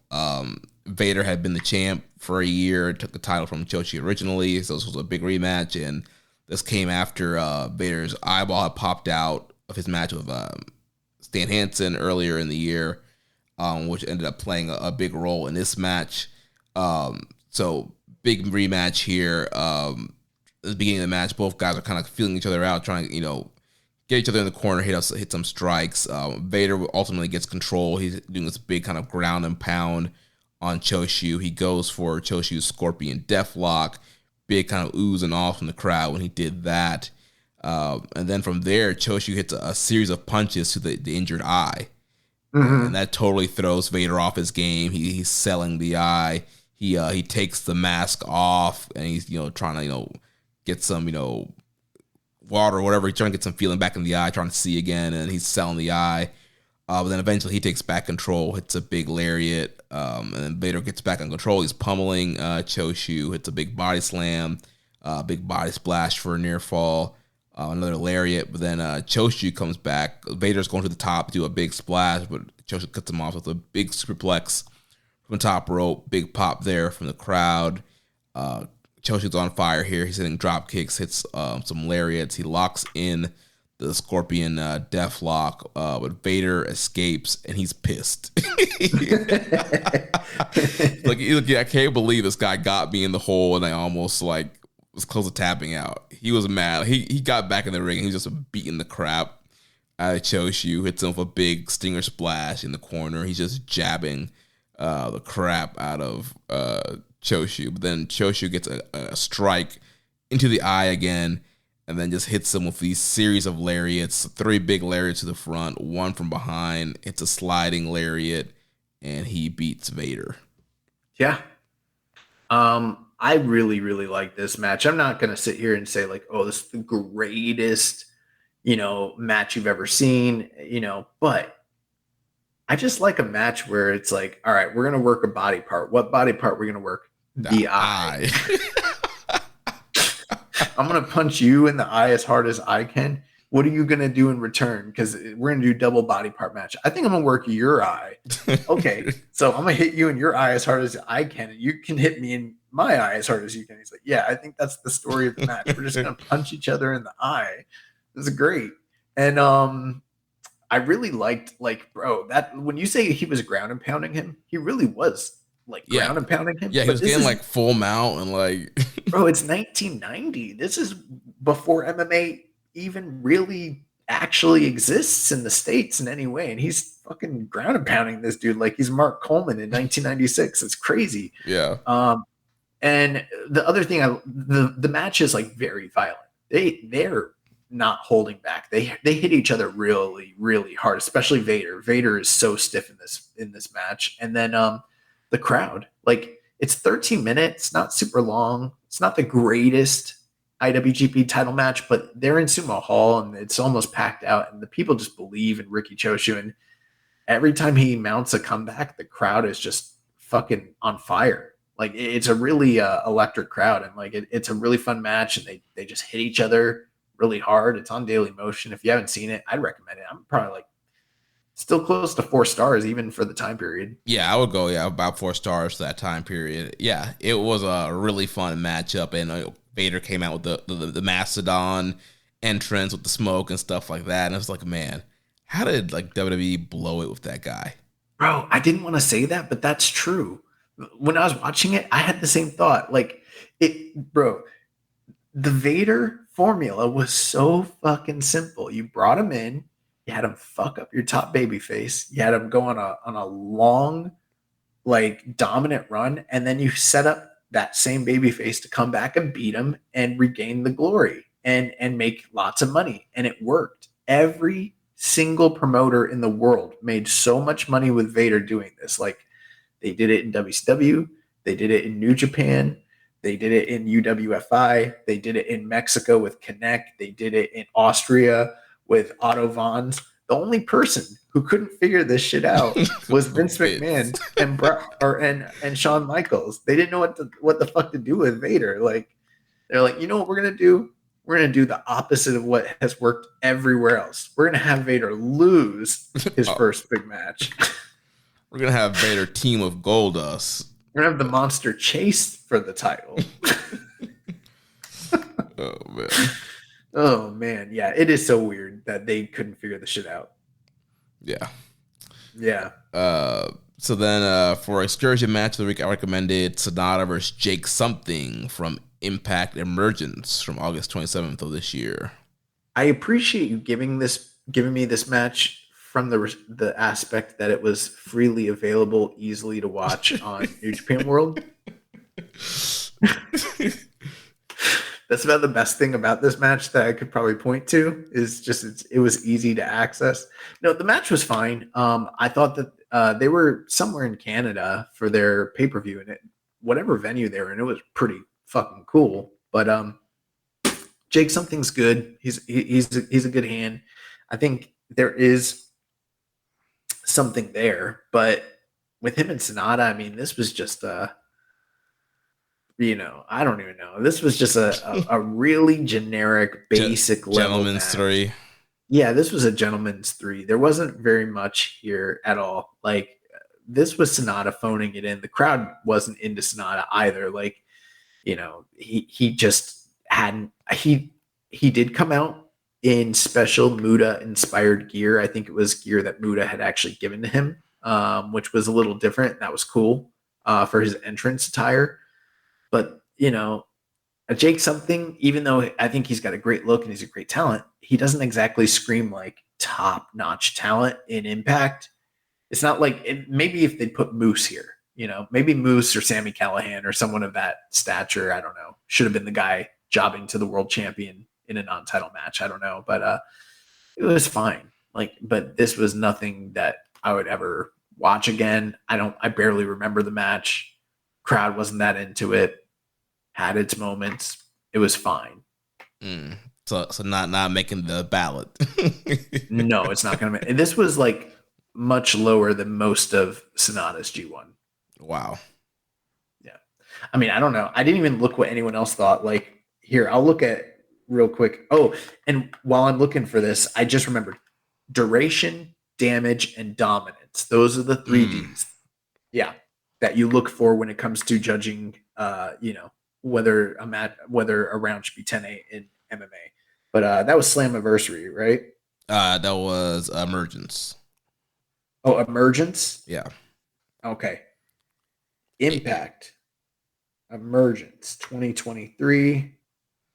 Let's go to the old cage match. And it looks like this match was given a 7.14. So that's like 3.5. It's like 3.5. That's about right. Yeah. A nice little match. All right. But it was basic. I mean, we're talking a real basic match. Gotcha. Well, and there was a weird botch at the end. Well, I got a much better match for you this week. Okay. So I got the recommended match of the week. We're going back to 2009, NJPW Circuit 2009, New Japan Soul Night 1, the IWGP Junior Tag Team titles on the line, the Motor City Machine Guns Alex Shelley and Chris Sabin defend the titles against Apollo 55, Prince Devitt, and Ryusuke Taguchi.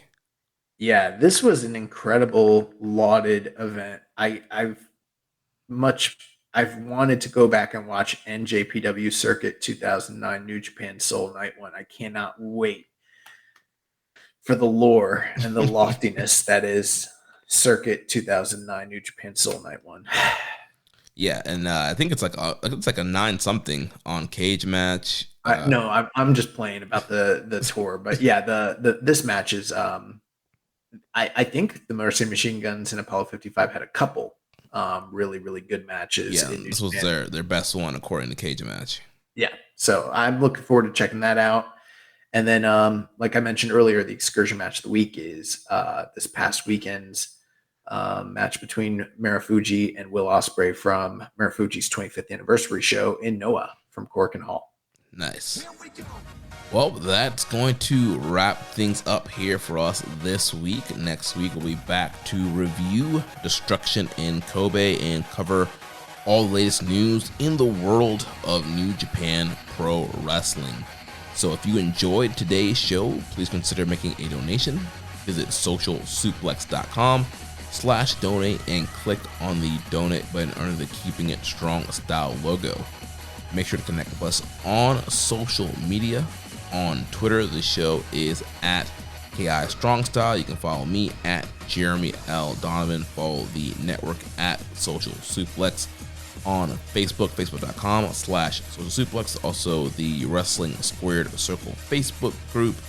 On Instagram, we are at Social Suplex. On Reddit, I am the Pro Black Guy, just keeping it strong style.